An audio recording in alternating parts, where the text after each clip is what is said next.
Chapter 924. The other women also came over and looked at Qin Haodong with concern. I knew it would be delicious. He raised his hand and touched the little she-devil's head. Then he briefly told her about his experience on the 7th floor of the Buddha Tower. The little she-devil's eyes widened and she said excitedly, "Little brother, does that mean you're the owner of this tower now?" Qin Haodong nodded. That's right. The Buddha Tower was originally a treasure left behind by Huang Long. I was lucky enough to inherit it. Murong Jinghong sighed. I didn't expect that the Buddha Tower would appear once every 30 years to find an heir. Tu Jiaojiao said, we even brought the Buddha Tower back for this experience. Should we go out now? Qin Haodong said, I'm going to keep the Buddha Tower a secret. I don't want outsiders to know about it. It's too conspicuous if we go out now. Besides, there are many people watching outside. It's not safe for us to go out with our current strength. Everyone, follow me to the 7th floor to cultivate and recover from your injuries. Once the 3 days are up, we'll go out with the others. The others nodded, thinking that this was the best way at the moment. Qin Haodong was now the master of the Buddha Tower. With a thought, he brought the others to the 7th floor. Wow, such rich spiritual qi. If I cultivate here for a month, I'll definitely be able to break through to the void training stage. Tu Jiaojiao sighed as soon as they entered the 7th floor. Murong Jinghong said, the Buddha Tower is indeed a treasure. It seems that there's no other place with richer spiritual qi than here except for the Black Tortoise Spirit Pool. Only the little she-devil curled her lips. So what if the spiritual qi is rich? It's not like we can eat it. Due to special reasons, she couldn't raise her cultivation, so she had no interest in spiritual qi. Qin Haodong said, everyone hurry up and cultivate. We can use the spiritual qi here to recover from our injuries. Murong Jinghong, Yun Shanshan, and the others nodded and sat down to cultivate. They used their spiritual qi to heal the remaining injuries in their bodies. The little she-devil came to Qin Haodong's side. Little brother, is there anything delicious? I'm hungry. Zhao Xingyue wasn't injured and had no intention of cultivating. She sat around Qin Haodong with the little she-devil. Qin Haodong took out some snacks from the ring and gave them to the two girls. The three of them chatted while eating. He said to Zhao Xingyue, since you are the princess of Black Tortoise Kingdom, why did you come to Black Tortoise Institute? Zhao Xingyue, who had a faint smile on her face, immediately became serious after hearing this question. She sighed and said, Brother Qin, do you know why I was so timid before? Qin Haodong said, I don't know the specific situation, but I guess she must have been stimulated before, so it left a mental barrier in her heart. Zhao Xingyue nodded and said with a lonely face, when I was 6 years old, I played hide-and-seek with my mother. Who knew that as soon as I hid in the cupboard, a group of men in black came in. They killed the imperial guards, they killed my mother, they killed many people. At that time there was blood and corpses everywhere. As a 6-year-old child, I was scared to death when I saw this. I didn't dare to make a sound, and it was because of this that I was able to keep my life. But since then I've been timid. I'm so cowardly that I'm afraid of everything. Although I'm a warrior, I don't have the courage to fight. The little witch said angrily, what are those men in black doing? They're so bad. Qin Haodong said, you were in the palace, which was heavily guarded. How could there suddenly be so many assassins? The palace is indeed heavily guarded, but there are spies. Zhao Xingyue said, there is no conclusion to this matter. Although my father was furious, he couldn't find out where those men in black came from. But I know very well that it was my father's concubine, Wu Yuanyang, who sent these killers. Soon after my mother died, she became the queen. Qin Haodong said, didn't your father notice it?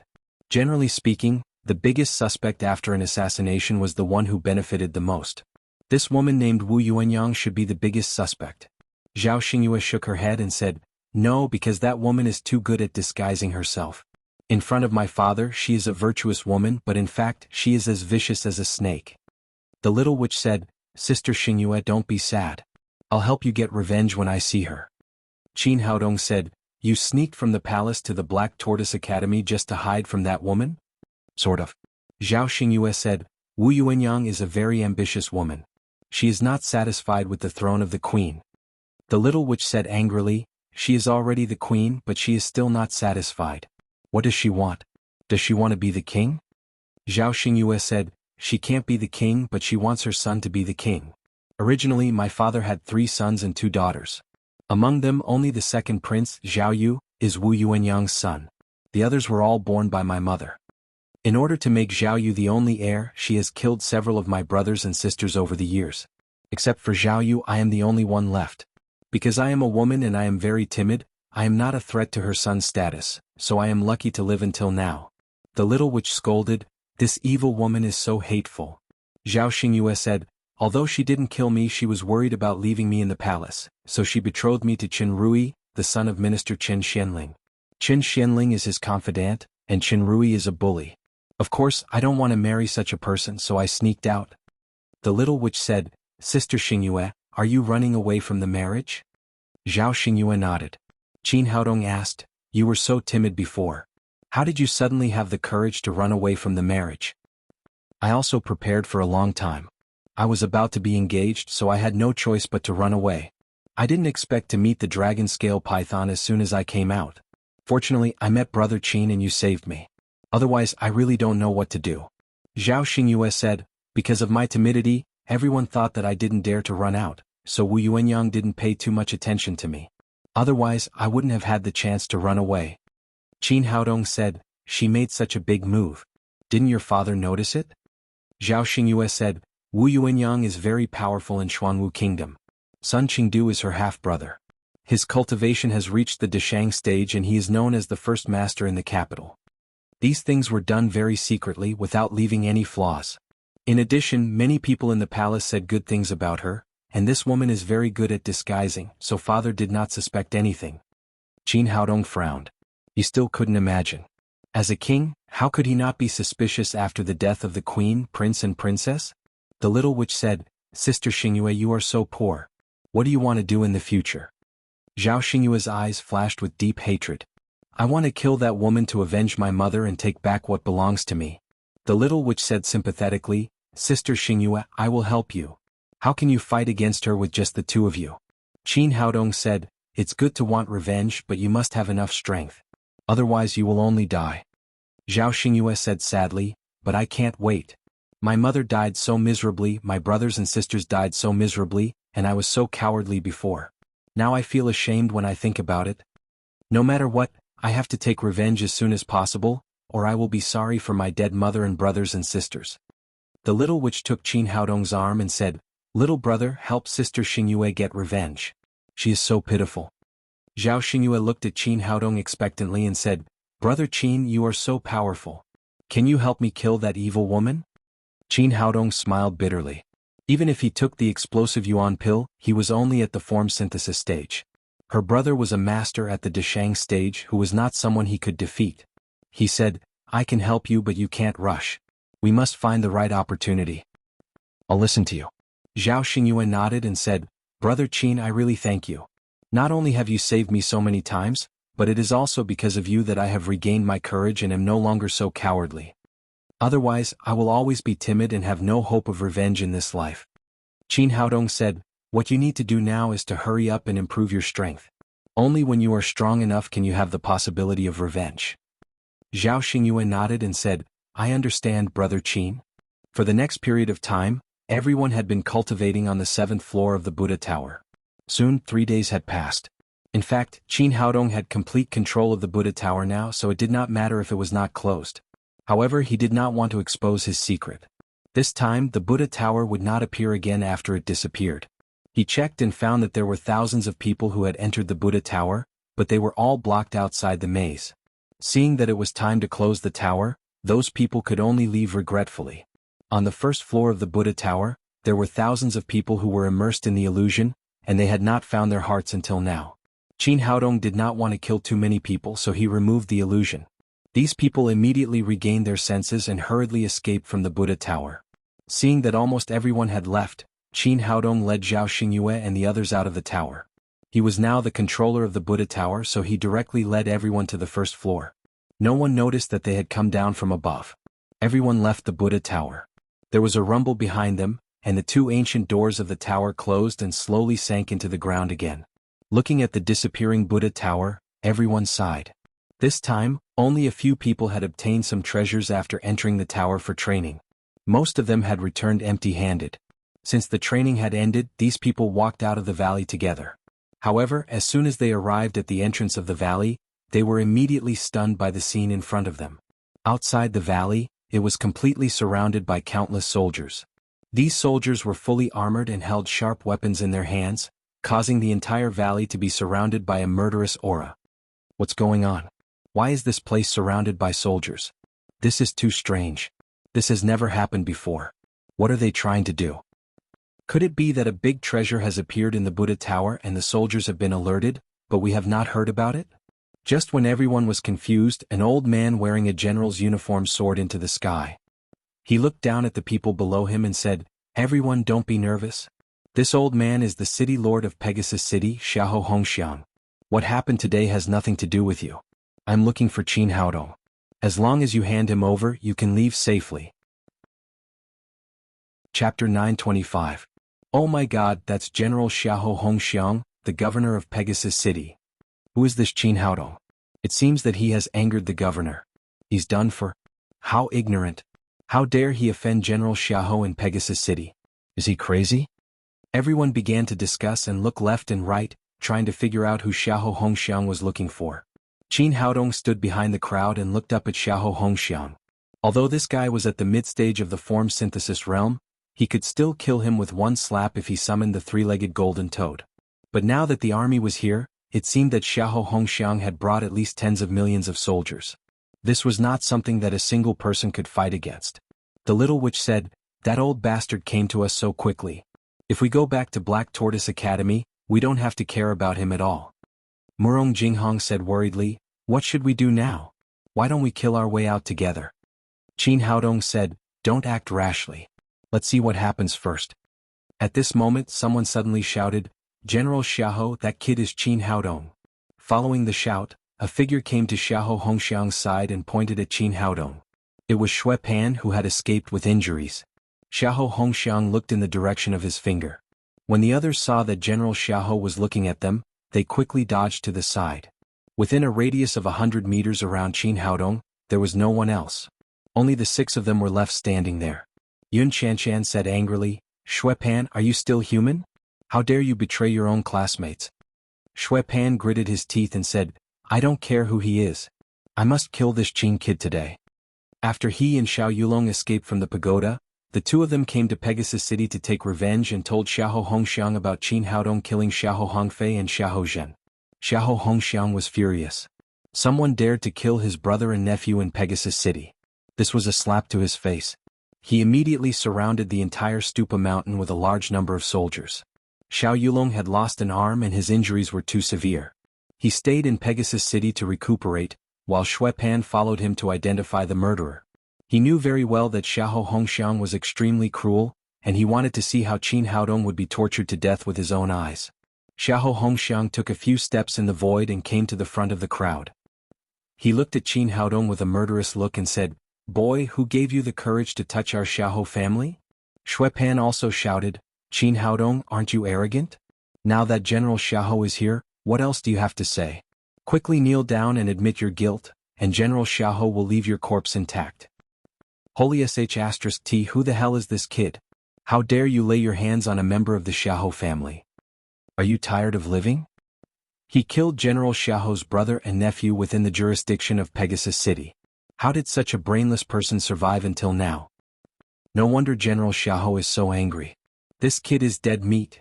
Hearing the discussion around her, the little witch said angrily, "Xue Pan, you're so shameless."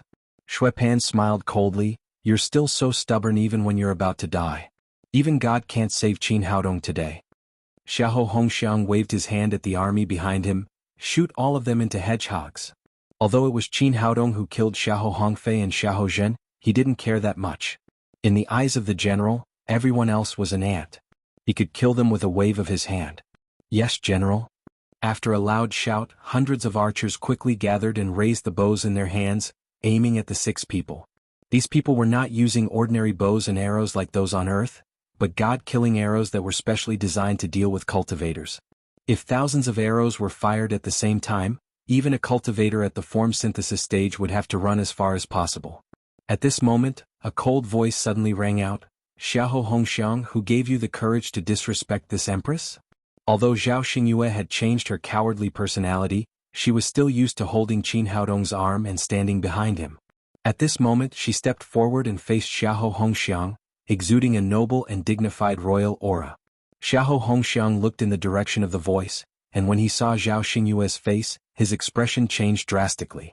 He quickly shouted, "Stop! All of you stop!" In the eyes of the others, Qin Haodong and the others were dead for sure, but Xiahou Hongxiang's reaction surprised them. Who was this person? Who could make General Xiahou change his mind so suddenly? Xiahou Hongfei and Xiahou Zhen were not officials, so they were not qualified to enter Black Tortoise capital city. Naturally they did not know Zhao Xingyue. But Xiahou Hongxiang was different. Pegasus City was the second largest city in Black Tortoise Kingdom. As the governor of the city, he often went to the palace, so it was impossible that he did not know Princess Xingyue. Although he was Empress Wu Yunyang's man, under the watchful eyes of so many people, even if he was given 100 guts, he would not dare to shoot the princess of the royal family. After withdrawing the archers, he quickly bowed and greeted, "Subordinate Xiahou Hongxiang greets Princess Xingyue." "Princess Xingyue? Oh my god, this girl is Princess Xingyue? Why is Princess Xingyue not in the palace? Why did she suddenly come to Stupa Mountain? Princess Xingyue is so beautiful and noble. No wonder General Xiahou stopped the order. She is the most beloved daughter of the king." Shui Pan was dumbfounded, and a chill ran down his spine. He never thought that the trash in their eyes was Princess Xingyue of Black Tortoise Kingdom. Zhao Xingyue did not let Xiahou Hongxiang stand up. Instead, she said with a cold expression, "As the governor of Pegasus City, you surrounded this princess with so many soldiers. What is the meaning of this? Are you trying to rebel?" Xiahou Hongxiang's forehead immediately broke out in a cold sweat. In the past, this princess was as timid as a mouse and was not good with words. Why was she not like that today? She immediately slammed the hat of rebellion on him. He quickly knelt on the ground and said, "Princess, please spare my life. I really didn't know you were here. Otherwise, I would not dare to offend you even if I had 10,000 guts." Princess Xingyue obviously did not want to let him go. She said again, "Then why did you just point arrows at me?" Xiahou Hongxiang said, "Princess, just a few days ago, Qin Haodong killed my brother Xiahou Hongfei and my nephew Xiahou Zhen. This time I came for him." Princess Xingyue said, "I know about this. I was at the scene at the time and saw the whole process." Xiahou Hongxiang breathed a sigh of relief and said, "In that case, please let me deal with this murderer. Killing your brother and nephew makes him a murderer. I asked them to kill him. Are you going to deal with me as well?" Princess Xingyue said sternly, "Your nephew Xiahou Zhen dared to take me away in public and make me his 13th concubine. Do you think this kind of person should be killed? Your brother Xiahou Hongfei not only allowed his son to commit murder, but also hurt my friend and helped his son. Should this kind of person not be killed?" At the end of her words, Zhao Xingyue's whole body exuded a cold murderous aura. The aura of a superior could be seen clearly. How could such a thing happen? Not only did he steal the princess, but he also wanted to be the 13th concubine. This is simply a slap in the face of the royal family of Black Tortoise Kingdom. Stealing the princess as a concubine. This kind of person should not only be killed, but also cut into pieces. As far as I know, according to the law of Black Tortoise Kingdom, I'm afraid that offending a member of the royal family will lead to the execution of 9 generations. Hearing the discussion around him, Xiahou Hongxiang's heart suddenly sank. He knew what kind of person his nephew was. There were simply too many cases of bullying and seducing people. However, in the past he was the god in Pegasus City. No matter what Xiahou Zhen did, he would not cause any trouble. He never expected that this guy would steal the princess. Xiahou Hongxiang had Wu Yuanyang as his backing. Although he knew that this matter would not implicate him, he still had to go through the necessary formalities in front of everyone. After all, this matter involved the face of the entire Black Tortoise royal family. He repeatedly kowtowed to Princess Xingyue, "Princess, please forgive me. This subordinate really did not know. If I did, I would have beheaded that brat on the spot." Zhao Xingyue continued, "I came to the territory under the jurisdiction of your Pegasus City. First I was harassed by your nephew and now I am being pointed at with a bow and arrow by you. I will report this matter to my royal father." Xiahou Hongxiang repeatedly said, "Princess, please forgive me. Please spare my life." This subordinate really did not know that Princess Xingyue was here. Princess Xingyue grew up in the Black Tortoise Royal Palace. She was extremely intelligent and proficient in the way of commanding her subordinates. It was just that she was too timid to show it before. Seeing that Xiahou Hongxiang was almost suppressed, her tone softened a little. "All right, since you did not know about this matter, get up first." "Thank you, Your Highness." Xiahou Hongxiang finally got up from the ground. Princess Xingyue asked, "Did you bring any money?" Xiahou Hongxiang said, "Your Highness, I came out in a hurry. I only brought some pocket money with me, about 20,000 top-grade spirit stones." As he spoke, he took out a bag of spirit stones from his storage ring and handed it over respectfully. Princess Xingyue took the spirit stones and turned to Qin Haodong, saying, "Brother Qin, you killed Xiahou Hongfei and Xiahou Zhen in order to protect me. You are not only innocent but also meritorious. These spirit stones are your reward." Qin Haodong smiled slightly. It seemed that it was really good to have a princess as a backer. He knew what the 20,000 top-grade spirit stones represented. It was not as simple as money, but also to prove his reputation. The princess had already said that he had meritorious service, so no one else could say anything about it.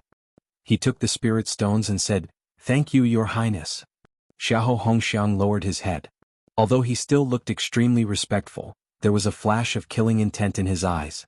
The guy in front of him had killed his brother and nephew, but he had to give him money as a reward. This was a great shame for him. Xue Pan, who was standing next to him, was completely dumbfounded.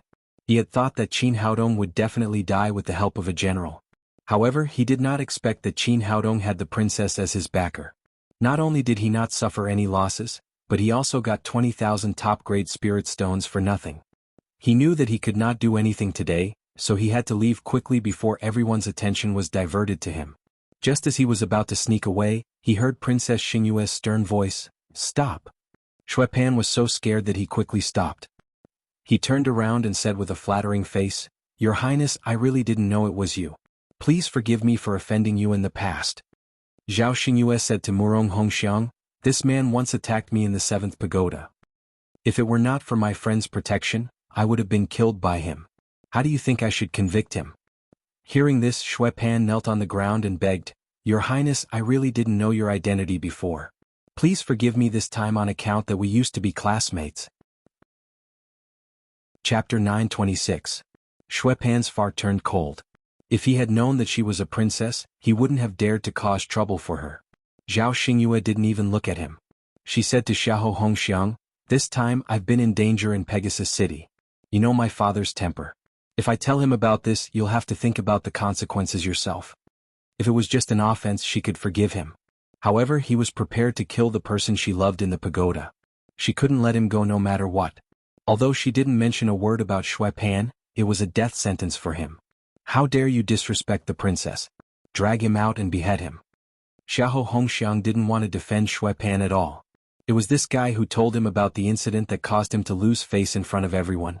Now that Zhao Xingyue wanted to avenge Qin Haodong, he also wanted to avenge him. Xue Pan was so scared that he kowtowed like a chicken eating rice. "No, General Xiahou, please forgive me this time." But before he could finish, a deputy reached out and grabbed his neck. He dragged him to the side and chopped off his head. Xiahou Hongxiang glared at Xue Pan's corpse and turned to Zhao Xingyue, "Your Highness, are you satisfied?" Zhao Xingyue nodded, "I'll let it go this time. Get out of the way, we're going back to Black Tortoise Academy." Unexpectedly, Xiahou Hongxiang didn't move out of the way. Instead he said, "Your Highness, you can't go." Zhao Xingyue's face darkened. "What do you mean? Are you going to arrest me?" "Your Highness, you must be joking. How could I dare to arrest you?" Xiahou Hongxiang said respectfully, "You just said that we've run into danger again and again in Pegasus City, which makes me feel very guilty. If something really happens to the princess, I, Xiahou Hongxiang, won't be able to forgive myself even if I die 10,000 times." Zhao Xingyue knew that he was just making excuses. She asked directly, "Then what do you want?" Xiahou Hongxiang said, "I want to ask the princess to come back to Pegasus City with me and ask the king to send experts to protect the princess." No.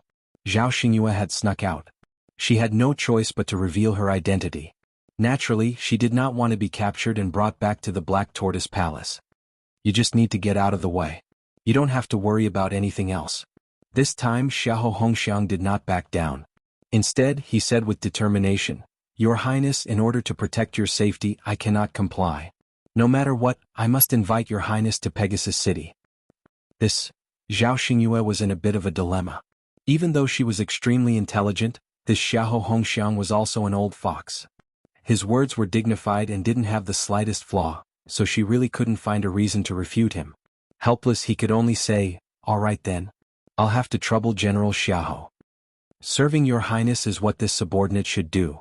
Xiahou Hongxiang said to Qin Haodong and the others, Princess, come with me to Pegasus City. You can leave now.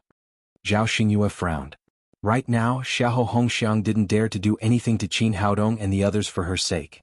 However, once they separated, she was afraid that they would immediately be chased by the tens of thousands of soldiers. She said, Xiahou Hongxiang, these are all my friends. They will come with me to the palace to see father. You can't chase them away. The little demon girl, however, did not see through this. She happily said, I've never been to Pegasus City, nor have I been to the palace. Now I can go play with Sister Xingyue. Xiahou Hongxiang sighed. This Princess Xingyue was much more difficult to deal with than the legends said. Since the princess has given the order, then everyone will come with me. After saying this, he had his subordinates disperse the people present. Then he took Zhao Xingyue and Qin Haodong to Pegasus City. The tens of thousands of soldiers guarded Zhao Xingyue in the center. Xiahou Hongxiang and his deputy Jiang Bin walked at the back of the group. Jiang Bin was Xiahou Hongxiang's closest confidant. He said in a low voice, General, we can't let this go. We must avenge the eldest master and the young master. Xiahou Hongxiang said with a sinister expression, Of course. I must cut this Qin brat into pieces. However, now is not the time to do it. Let this brat live for a while longer. When we arrive at Pegasus City, there will be many ways to kill him. The two of them were secretly plotting. On Qin Haodong's side, Tu Jiaojiao said in a low voice, Haodong, I grew up in Pegasus City, so I know a lot about Xiahou Hongxiang.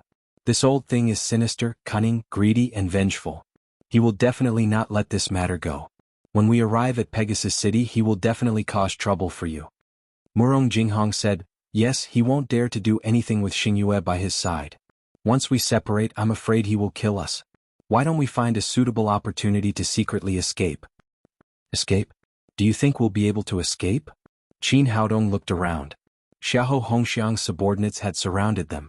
On the surface, it was to protect Zhao Xingyue, but in reality, it was to prevent them from escaping. Under the encirclement of tens of thousands of soldiers, even a mosquito would not be able to escape. Tu Jiaojiao said anxiously, Then what should we do? There's no rush. We'll take it one step at a time. Although Pegasus City was Xiahou Hongxiang's territory, Qin Haodong did not panic too much. This was because he still had a trump card in his hand, the Seventh Order Pagoda. If he really had no other choice, he could directly teleport himself to the Seventh Order Pagoda. No matter how strong the enemy was, they would not be able to do anything to him. Pegasus City was not too far from Stupa Mountain. The army marched for half a day before a huge city slowly appeared in everyone's line of sight. As expected of the second largest city in Xuanwu Kingdom. From afar, Pegasus City looked magnificent and boundless. It was larger than any ancient city on earth. After entering the city, Xiahou Hongxiang said to Zhao Xingyue, Your Highness, I should have invited you to my mansion as a guest. Unfortunately, my family doesn't understand etiquette and is too noisy. I'm afraid that it will disturb your Highness. I have a courtyard in Pegasus City that is extremely quiet and elegant. It is suitable for your Highness to rest. What do you think about going there? Qin Haodong laughed inwardly. Quiet and elegant? This guy is looking for a suitable place to make his move. Zhao Xingyue did not think too much about it. She did not like noise anyway, so she nodded and said, Sure. Xiahou Hongxiang's face lit up with joy. He brought everyone to a manor in the west of Pegasus City. It was far away from the bustling city and was indeed very quiet. The pavilions were richly ornamented and looked extremely luxurious. Your Highness, are you satisfied with this place? Zhao Xingyue said, It's not bad. Since your Highness is satisfied, you can stay here for now. I'll send someone to send your message to the palace immediately. It is expected that His Majesty will send someone to pick you up soon. Zhao Xingyue nodded. Although she did not want to go back, she had no choice now. Xiahou Hongxiang would not let her leave no matter what. It's getting late. Your Highness, please take a rest. Xiahou Hongxiang turned back and said to Qin Haodong, This is where your Highness lives. It is not suitable for men to enter. Please follow me to the courtyard next door to rest.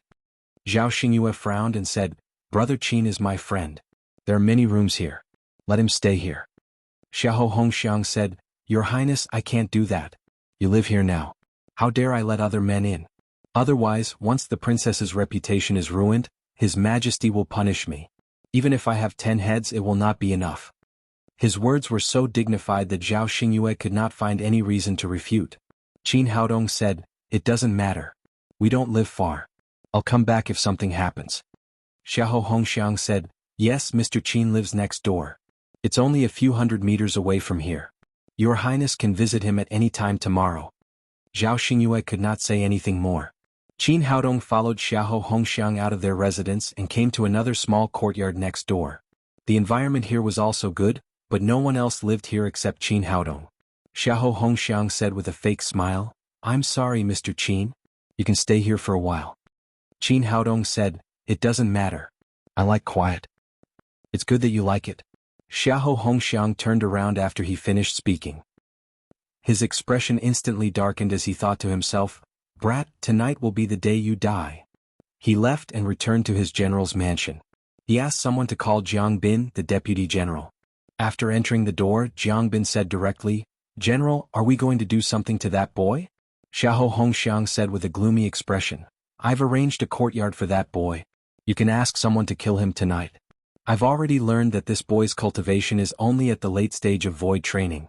It's nothing but he has a very fierce 7th grade magical beast. My brother was killed by that magical beast. So when you ask someone to kill him, you must do a sneak attack. Take him by surprise and kill him directly. Don't give him a chance to summon his magical beast." "Don't worry, General. I'll make sure that boy doesn't see tomorrow's sun." Jiang Bin then said, "What about Princess Xingyue and those women? Do you want to kill them as well?" Xiahou Hongxiang waved his hand and said, "Don't be impulsive. Zhao Xingyue is the princess of the kingdom after all. If something happens to her in our Pegasus City, we won't be able to bear the consequences. I've already reported the news to the Queen. We just need to listen to the Queen's decision. If the Queen asks us to do it, we'll directly kill them on the way." Jiang Bin nodded and said, "Understood, General. I'll go and prepare the men now." Xiahou Hongxiang said, "Remember, you must do it cleanly. Don't leave any traces. Please rest assured. I happen to have a pair of killers in my hands. Not only are they high in cultivation, but they are also good at assassination. They have never failed until now. They will definitely kill that boy." Jiang Bin then left the general's mansion confidently. Qin Haodong had nothing to do.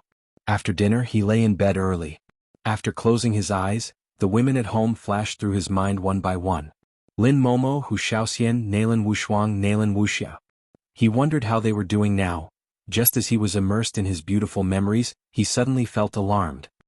His spirit swept out of the room and saw a black shadow appear in the courtyard like a ghost. Qin Haodong thought to himself, "You came so fast. Since you want to play, I'll play with you." Chapter 927. After Jiang Bin returned to his home, he called a pair of assassin hangers-on to his room. These two were called Zhang Heng and Li Gao. They were both famous assassins in Black Tortoise Kingdom. Later, they offended a big shot and hid in Jiang Bin's mansion. After greeting them, Zhang Heng said, "General, what business do you have with the two of us?" "There's something I need the two of you to do." Jiang Bin explained Qin Haodong's situation to the two of them. Li Gao laughed and said arrogantly, "General, isn't it just killing a brat who stinks of his mother's milk? There's no need for the two of you to do it. I can take care of him by myself." Jiang Bin said, "This is a task given by General Xiahou himself.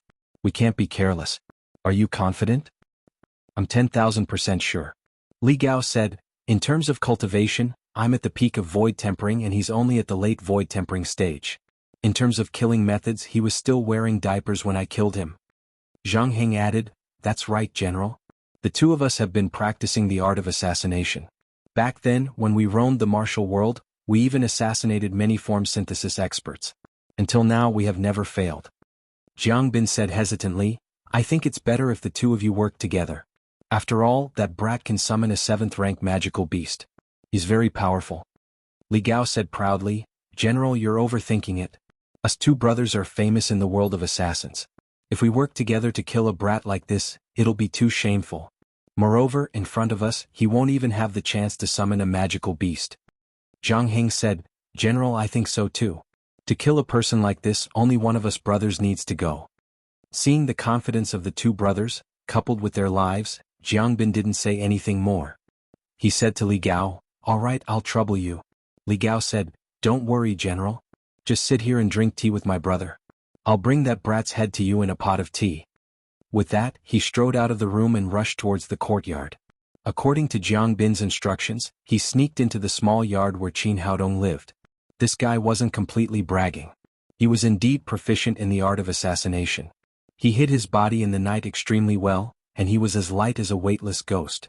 If it weren't for Qin Haodong's extremely powerful spirit, it would have been difficult for him to find out that this guy was here. The Lingwu continent was not like Earth, where windows did not have glass. Li Gao sneaked up to the window, found a crack and looked inside.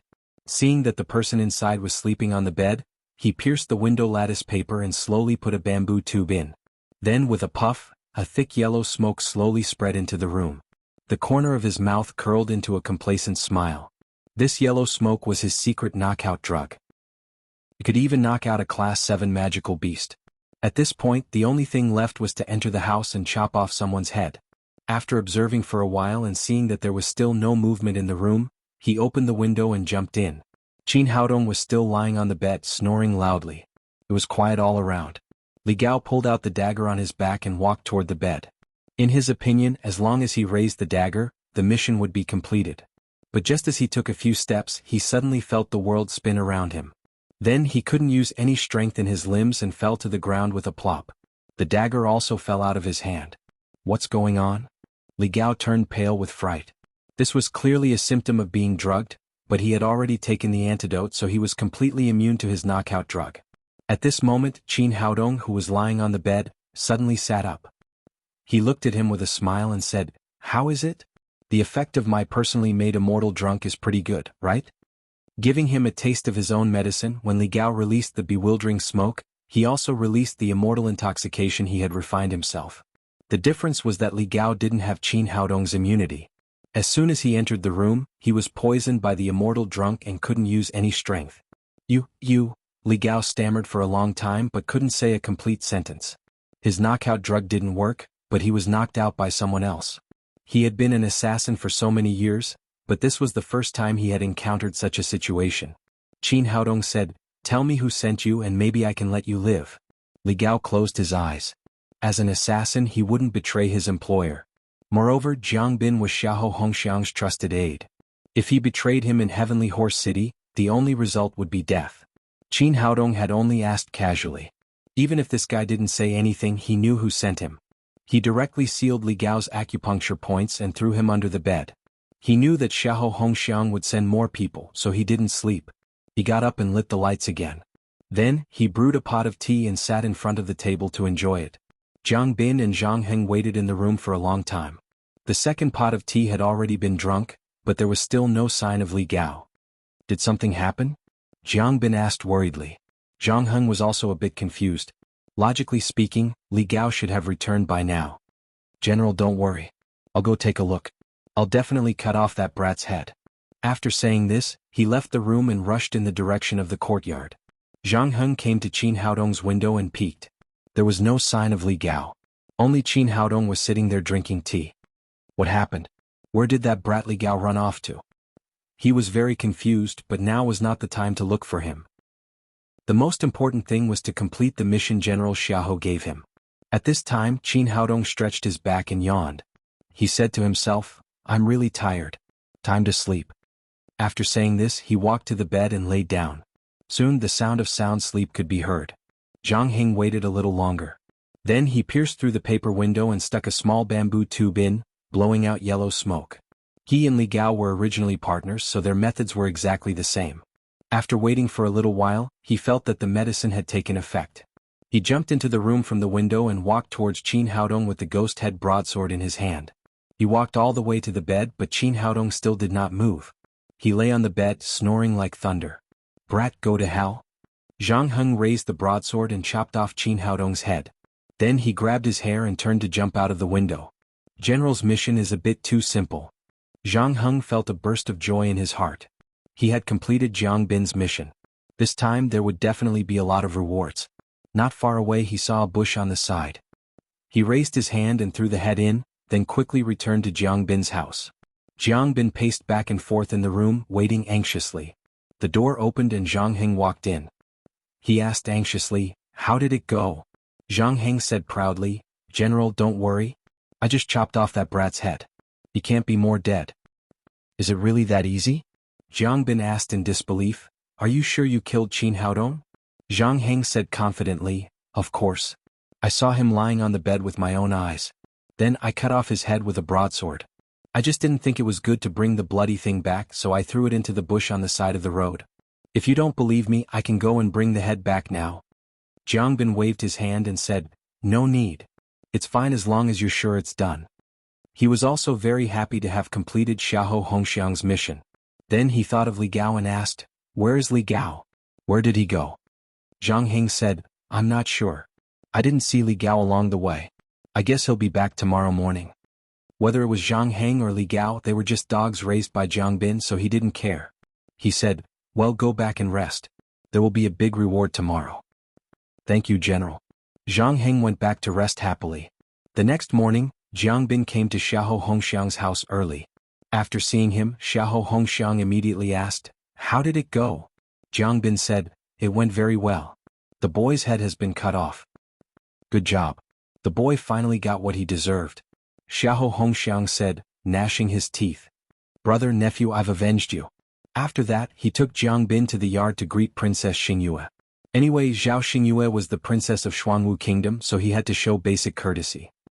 After entering the door, he greeted Zhao Xingyue and then chatted for a while. At this time, the little she-devil came in and said, "Sister Xingyue, breakfast is ready. Let's eat." Zhao Xingyue said, "Go and ask Brother Qin to come here. Let's eat together." "I'll go now." The little she-devil answered and skipped out of the room. Xiahou Hongxiang and Jiang Bin both sneered and thought to themselves, "If you want to ask Qin Haodong to eat, you can go to hell." Fearing that Princess Xingyue would be suspicious when she found out that Qin Haodong had lost his head, Xiahou Hongxiang said, "Since the princess wants to eat, we'll leave first." He and Jiang Bin turned to leave, but before they reached the door, they saw Qin Haodong coming in from outside. This, both of them were shocked. Then Xiahou Hongxiang glared at Jiang Bin. Didn't they say that Qin Haodong's head had been cut off? Why was he still fine? Jiang Bin was also puzzled. Zhang Heng was very sure that Qin Haodong's head had been cut off, but it seemed that the situation was not like that at all. Seeing their stunned expressions, Qin Haodong said with a playful expression, "What's wrong? General Xiahou, don't you recognize me after one night?" Last night he had noticed Zhang Heng's arrival. When he cut off Li Gao's head, he directly used the Qimon transposition skill to switch places with Li Gao under the bed. Therefore Zhang Heng cut off Li Gao's head and he was unscathed. Xiahou Hongxiang was also an old fox. He quickly regained his composure and said with a smile, "Nothing. I just didn't expect that Mr. Qin would come just as we were about to leave." Then he hurried out of the yard with Jiang Bin. As soon as he went out, he asked angrily, "What the hell is going on?" Jiang Bin said, "Zhang Heng said that Qin Haodong's head had been cut off. I'll go back and ask him what happened."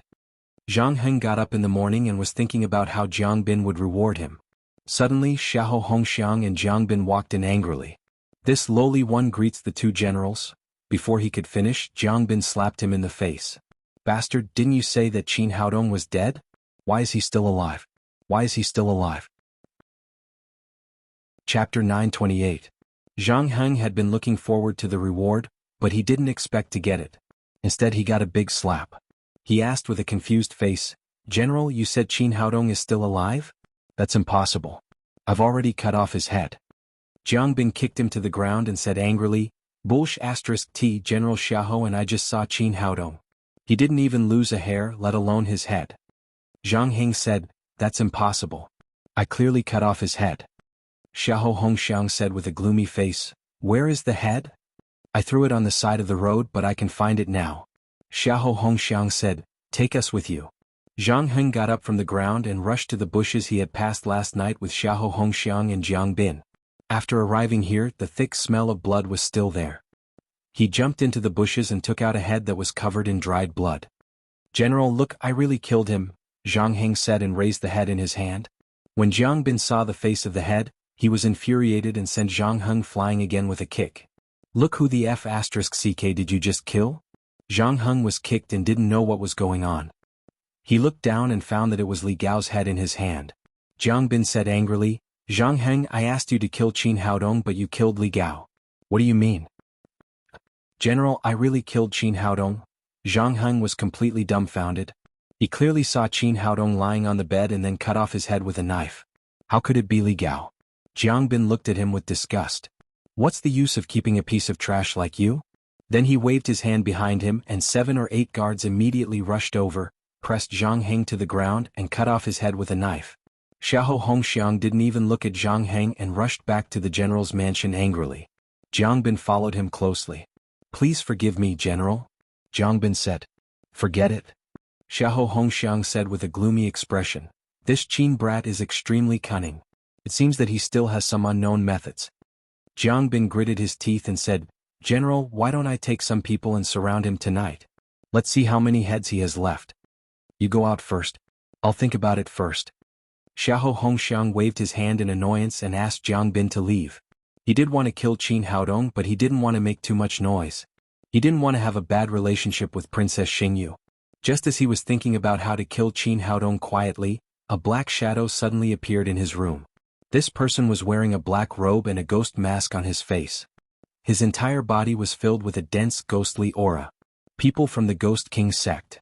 After realizing the identity of this person, Xiahou Hongxiang's body immediately tensed up. His genuine qi circulated crazily, ready to attack at any time. The person opposite him said, "General Xiahou, don't be nervous. I'm here to discuss cooperation with you." "Cooperation?" Xiahou Hongxiang said, "I can't think of any cooperation with you people from the Ghost King sect." However, he didn't dare to act rashly because the person opposite him had a strong aura, and his cultivation was not lower than his. He must have a prominent status in the Ghost King sect. The man in black said, "General Xiahou, just a few days ago, Qin Haodong killed the ghost slave of our Ghost King sect and the ghost lady Zhong Xiaodai of the Ghost King sect. Do you think there is a possibility of cooperation between us?" Xiahou Hongxiang's expression changed. "You also want to kill Qin Haodong?" The man in black said in a cold voice, "No one can kill the people of our Ghost King sect and come out unscathed." Xiahou Hongxiang quickly calmed down. Although he really wanted to kill Qin Haodong, the Ghost King sect was the enemy of the Black Tortoise Kingdom after all. He said, "Your Ghost King sect is now wanted by the entire Black Tortoise Kingdom. It's good that I didn't kill you. There is no possibility of cooperation at all." The man in black didn't show any fear. He continued, "I know what you are worried about. Tonight, our Ghost King sect will take action against Qin Haodong. As long as you wait and see and don't send people to get involved, it will be fine." Xiahou Hongxiang's heart moved. As long as he didn't get involved with the people of the Ghost King sect, he wouldn't be caught. This kind of cooperation was still possible. He said, "I can accept your suggestion, but you must promise not to hurt Princess Xingyue and the others." The man in black said coldly, "We only want to kill Qin Haodong." "Deal." Xiahou Hongxiang said, "Tonight I will transfer the city defense army away from the yard. It will be convenient for you to take action then." "Okay." The man in black said and then quickly disappeared from the room. Xiahou Hongxiang wandered around the room twice and felt that there were no loopholes in the matter. He called Jiang Bin and told him what had just happened. Jiang Bin said, "General, do you think the people of the Ghost King sect are trustworthy?" Xiahou Hongxiang said, "Although the people of the Ghost King sect are cunning, I heard from Xiao Yulong that Qin Haodong did kill the 12 ghost slaves of the Ghost King sect and killed the Ghost King's ghost concubine, Zhong Xiaodai, in the 7-stage pagoda. With the Ghost King sect's character of seeking revenge for the smallest grievance, they will definitely not spare this boy. Moreover, we don't need to do anything about this matter and no one else will catch us. So I think we can give it a try. Tonight, you can transfer the city defense army away from the yard and let the people of the Ghost King sect do it for us. If the boy surnamed Qin dies in the hands of the Ghost King sect, Princess Xingyue's anger will only be directed at the Ghost King sect. It will have nothing to do with us." Jiang Bin raised his thumb and said, "General, this is indeed a good way to kill people with a borrowed knife. I will arrange it now." Just as Xiahou Hongxiang and Jiang Bin decided to kill people with a borrowed knife, in a room not far from them, a middle-aged woman in her 50s was looking at the guard in front of her angrily. "Have you found out? Yesterday, when the general returned to Pegasus City, he did not directly go back to the mansion. Where did he go? And this morning after breakfast he ran out. Where did he go?" This woman was Xiahou Hongxiang's wife, Zhang Sunlan. She was the distant niece of the national commander, Sun Cheng. Xiahou Hongxiang had relied on this wife's nepotism to get in touch with Wu Yuanyang. Otherwise, with his ordinary ability and low cultivation, it would have been impossible for him to sit in the position he had today. However, there was always a price to pay. Xiahou Hongxiang's wife was extremely fierce and kept a close eye on him. She almost cut off all contact between him and any other women. Just yesterday, Zhang Sunlan found that after her man returned to the city, he did not directly go home. Instead he went somewhere else. Suddenly she became suspicious. Xiahou Hongxiang also had his own considerations. His brother and nephew had been killed by Qin Haodong, and he could do nothing about it. Naturally he did not want such a shameful thing to be spread out. Therefore after returning he did not reveal Zhao Xingyue's identity, nor did he explain the situation to his wife. The more he did this, the more suspicious Zhang Sunlan became, so she sent someone out early to inquire about the situation. The guard was Hu Jiwen, the chief guard of the general's mansion, and also Zhang Sunlan's confidant. He said, "Madam, I have already checked it out. After coming back yesterday the general went directly to the yard. He also went there this morning." "The yard?" Zhang Sunlan said with a fierce look, "That's where I spend my summer vacation. There is no one there at all. What is he doing there?" Hu Jiwen said, "I don't know the specific situation, but there are people living there now." Zhang Sunlan asked, "People living there? Who lives there?" Hu Jiwen said, "I don't know the specific identity, but I saw 6 very beautiful young women in the yard." He was Zhang Sunlan's confidant from her mother's family, so naturally he would not hide anything from Xiahou Hongxiang. Zhang Sunlan grabbed the teacup in front of her and smashed it to the ground. She shouted angrily, "This old thing, how dare he hide a mistress behind my back? See how I will deal with him." After that she walked out of the room aggressively. Hu Jiwen hurriedly stopped her and said, "Madam, what are you going to do?" "Of course I'm going to settle accounts with that old thing. I'm not dead yet and he dares to keep women behind my back." Hu Jiwen said, "Madam, this matter must be considered in the long run. We can't rush it. If you go now the general will refuse to admit it. He will turn around and ask someone to send those women away, but there is no evidence at all. If the general is vigilant, it will not be easy to find those women in the future." "That's right." Zhang Sunlan calmed down a lot. She knew that her chief guard was full of tricks. She asked, "Then what do you think I should do?" Hu Jiwen said with a sinister smile, "Madam, you forget that to catch a thief you must catch the stolen goods, and to catch the adulterers you must catch both of them. Of course we have to go to the yard to catch those women first.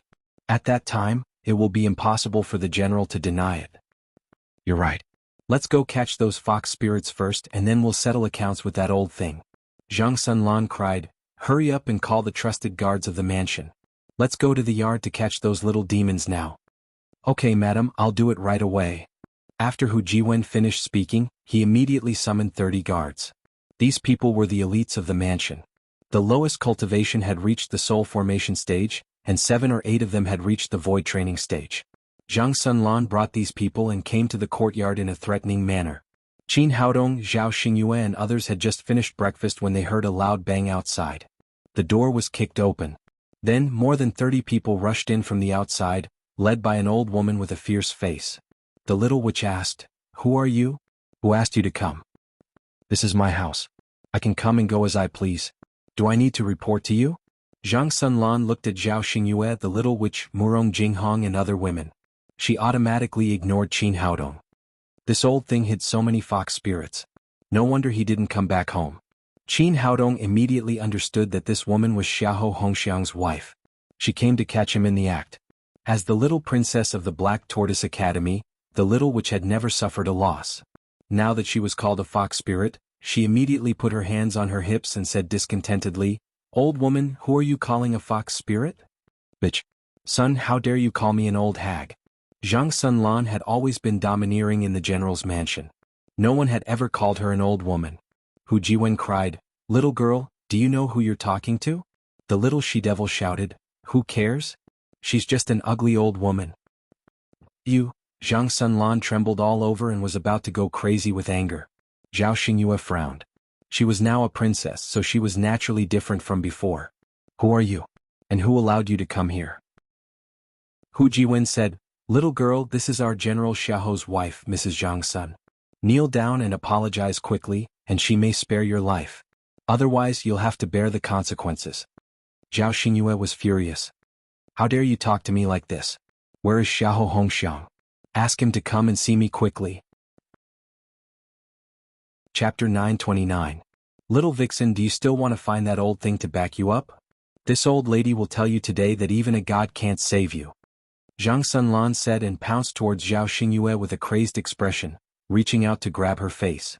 However, she was just an ordinary shrew and didn't know martial arts at all. How could she be Zhao Xingyue's opponent? Just as she stepped forward, she was slapped in the face by Zhao Xingyue. Her fat body flew out like a sandbag and fell to the ground with a plop. "Madam, are you all right?" The Zhang Sun family was the overlord of Pegasus City. Hu Ziwen didn't expect that the girl in front of him would dare to hit Zhang Sun Lan. He ran over and helped his master up. Zhao Xingyue's slap was so heavy that Zhang Sun Lan lost a few of her teeth. She climbed up from the ground with her face covered in blood. She pointed at Zhao Xingyue and shouted, "Little vixen, how dare you hit this old lady? Today this old lady will skin you alive." After cursing, she turned to Hu Ziwen and said, "What are you waiting for? Hurry up and tie these little vixens up for me. See how this old lady will deal with them." Hu Ziwen waved his hand at the guards beside him. "Are you all idiots? Didn't you hear the madam's order? Hurry up and arrest these people." After receiving their master's order, the guards shouted and surrounded Zhao Xingyue and the others. "All of you stop, are you trying to rebel?" Zhao Xingyue said with a cold expression. "This princess is Princess Xingyue of Black Tortoise Kingdom. You dare to touch me? Aren't you afraid of having your entire family killed?" Hearing that the other party was a princess, the guards were shocked. They quickly stopped what they were doing and turned their heads to look at Zhang Sun Lan. Zhang Sun Lan was also shocked. The reason why their family could be so powerful in Pegasus City was because of the power of Sun Qing and Wu Yuanyang. If the other party was really a princess of Black Tortoise Kingdom, they definitely couldn't afford to offend her. Just when she didn't know what to do, Hu Ziwen whispered in her ear, "Madam, don't be scared by this little girl. How could she be Princess Xingyue? Which princess doesn't bring a large number of guards and palace maids when they travel? Do you see her here? Furthermore, if the princess had come to Pegasus City, the general would have made a big fuss about it. In my opinion, this little girl is just using the title of princess to scare you." "You're right. I was almost fooled by this fox spirit." Zhang Sun Lan immediately agreed with Hu Ziwen. Although she had not entered the palace to see the princess, she knew the majesty of the royal family. It was impossible for the princess to travel without someone accompanying her, and it was even more impossible for her to be so quiet. She would never have guessed that Xiahou Hongxiang had kept it a secret for the sake of his reputation. Zhang Sun Lan took 2 steps forward and yelled at Zhao Xingyue arrogantly, "Little vixen, you've become a princess. I'm still the Queen Mother of the West." She then shouted at the guards, "Why are you all standing there like idiots? This little vixen is pretending to be a princess, capture her for me." Since Zhang Sun Lan had given the order, these people no longer hesitated and immediately rushed over with their claws and fangs bared. Zhao Xingyue sent the imperial bodyguard at the very front flying with a kick, and said to Zhang Sun Lan with a cold and stern expression, "You dare to attack me, have you thought about the consequences? The consequences are that I'll skin you alive today." At this time, Zhang Sun Lan had already determined that the princess in front of her was a fake, and once again urged her subordinates to act quickly. Seeing that things could not be good, Qin Haodong and the others were no longer polite. They all drew out their weapons and fought with the guards. Although there were many people on Hu Ziwen's side, he was the only one who had reached the completion of the void training realm, and the others were a little worse. Qin Haodong's side had many masters and none of them was weak. For a time they were evenly matched and it was hard to tell who would win. The little demon girl was protected in the middle of the crowd, and she began to use her summoning skill. After the living spirit gate slowly opened up, 6 three-headed hell dogs charged out in quick succession. For some reason, the proportion of Cerberus she summoned recently was particularly high. This kind of magical beast was extremely fierce, and its combat power was extremely strong. After joining the battle, it immediately reversed the situation.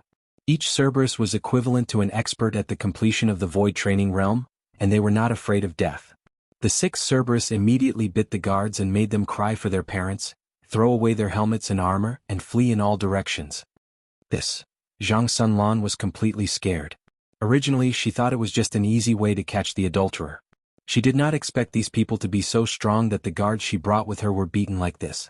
Seeing that he was no match for them, Hu Ziwen immediately rushed over and pulled her, shouting, "Madam, run!"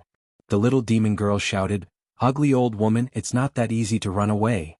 She immediately commanded the Cerberus to pounce over, and surrounded Hu Ziwen and Zhang Sun Lan in the middle. "Guard captain, hurry up and save me." Facing several fierce Cerberus, Zhang Sun Lan was trembling with fear, and her soul almost left her body.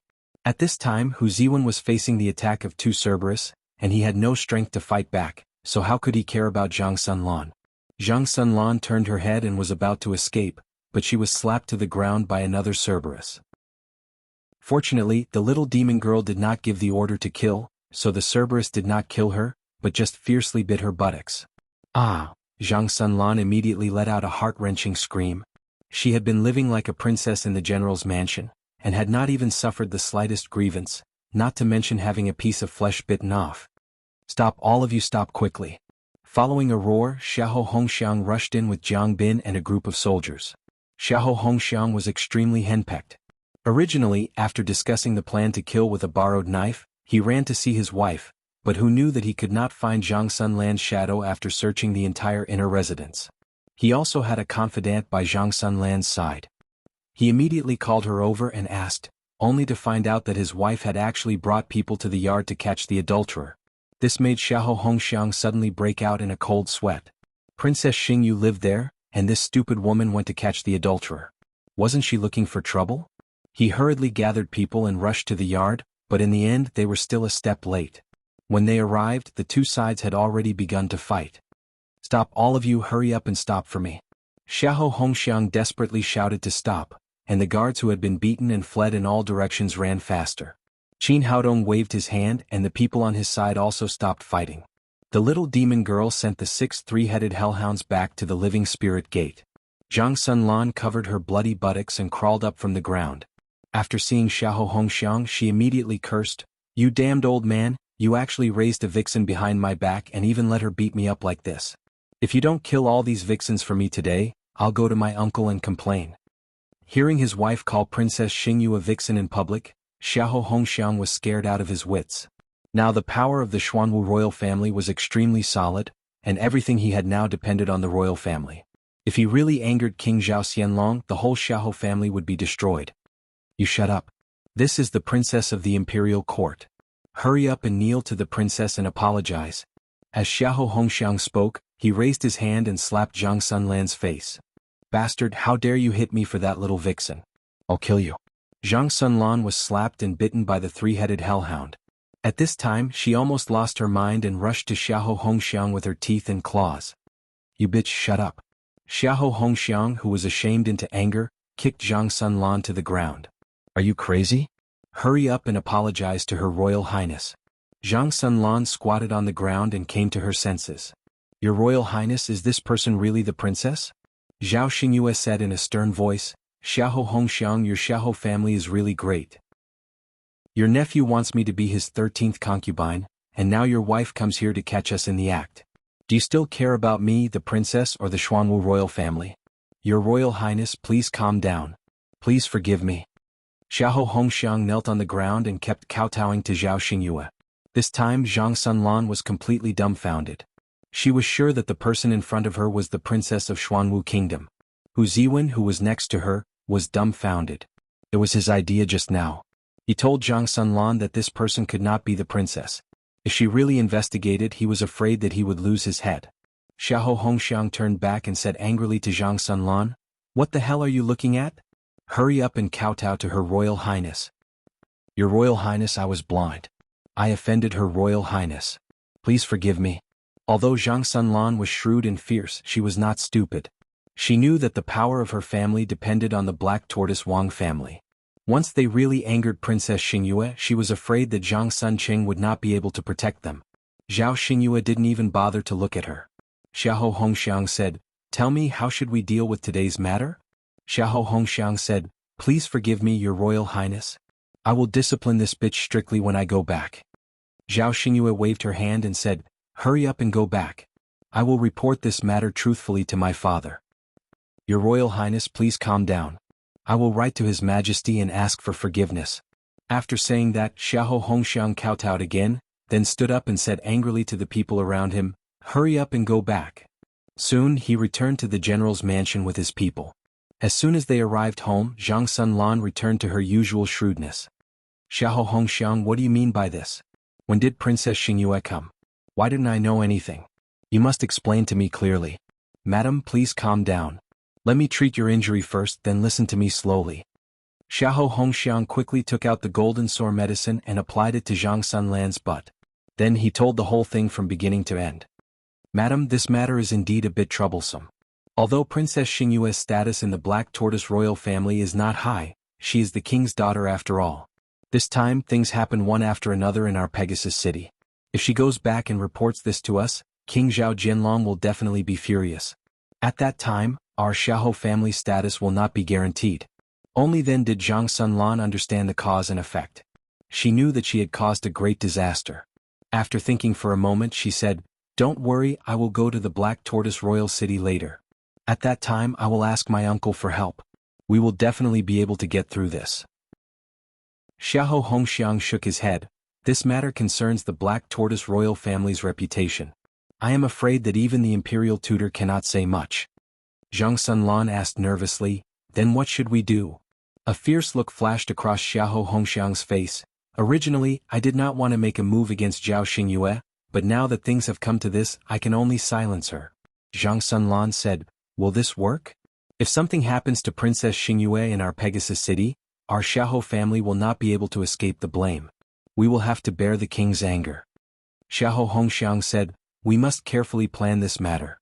We cannot let the Black Tortoise royal family find any flaws." Chapter 930. Zhang Sunlan asked in confusion, "What do you mean?" Xiahou Hongxiang said, "I've already sent a letter to the Xuanwu royal family yesterday, asking them to send someone to take Princess Xingyue back. As long as she leaves the jurisdiction of Pegasus City, she will die." "That's great. I can finally take my revenge." Zhang Sunlan gnashed her teeth and said, "Not only Princess Xingyue but also the people around her. Especially that boy and the little girl who let the dog out. I want to cut them into pieces." Xiahou Hongxiang said, "I'm afraid it's not your turn to do anything to Qin Haodong. The Ghost King sect will send him to hell tonight." Zhang Sunlan said in surprise, "Old man, when did you hook up with the Ghost King sect? Those people are all evil people wanted by the Xuanwu kingdom. Being entangled with them will bring great trouble to our Xiahou family." "Don't worry, I'm just secretly cooperating with them once." Xiahou Hongxiang explained his plan of getting someone else to do the dirty work from beginning to end. In the end he said, "That kid has an extremely powerful Class 7 magical beast. We'll get the Ghost King sect to eliminate him first. It'll be much easier for us to deal with Princess Xingyue in the future." Zhang Sunlan said, "Old man, that's a good idea, but don't let the Xuanwu royal family catch you." Xiahou Hongxiang said, "Don't worry, we'll just secretly move the city defense army away. The Ghost King sect will do everything. There will be no flaws." The couple discussed in secret, but Qin Haodong, who was in the yard, saw everything clearly. Just now, when Xiahou Hongxiang and Zhang Sunlan knelt down in panic, he secretly installed 2 tapping devices on the 2 of them. These things were looted from the alien demon treasure house. They were the top high-tech products. They were only the size of a grain of rice, so it was difficult to attract attention. The Lingwu continent was not on Earth, so Xiahou Hongxiang and Zhang Sunlan didn't know what it was. Moreover, this kind of bug had its own radar signal transmitter, so there was no need for other networks. Otherwise, there would be no way to use it in the Lingwu continent. After listening to the conversation between the two, Qin Haodong closed the laptop and sneered. These 2 people were so audacious that they even dared to have designs on Princess Starmoon. Also, these people from the Ghost King sect were really endless. Since they wanted to find trouble with him, he had to properly entertain them. Just as he was thinking, the little demon girl pushed open the door and walked in. "Little brother, Sister Xingyue invited us to Pegasus City. What do you think?" Apart from 2 Jiao who grew up in Pegasus City, this was the first time everyone else had come here, so they wanted to go out and see what was going on. Qin Haodong nodded and walked out of the yard with the girls. But as soon as they arrived at the door, they were blocked by a group of soldiers. The leading officer said, "General Xiahou has ordered that without the general's token, no one is allowed to take a step out of the courtyard." "What do you mean by that?" Little Demoness said angrily. "We're not criminals, why can't you let us out?" The officer said stiffly, "This is General Xiahou's order. We are just carrying it out." Zhao Xingyue was originally in high spirits, but her expression immediately turned cold. "What do you mean? How dare you block this empress's path?" The officer knew Princess Xingyue's identity, so he said according to Xiahou Hongxiang's instructions, "I'm sorry, Your Highness. General Xiahou is also thinking about your safety. He is afraid that you will be in danger if you go out." Zhao Xingyue frowned. "Go and get Xiahou Hongxiang for me." The officer had already thought of an excuse.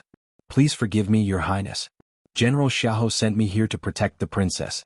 Without the general's order, my men and I dare not leave our posts. You? Zhao Xingyue was so angry that her face turned livid, but the other party kept saying that he was thinking about her safety, so she couldn't find any evidence against him.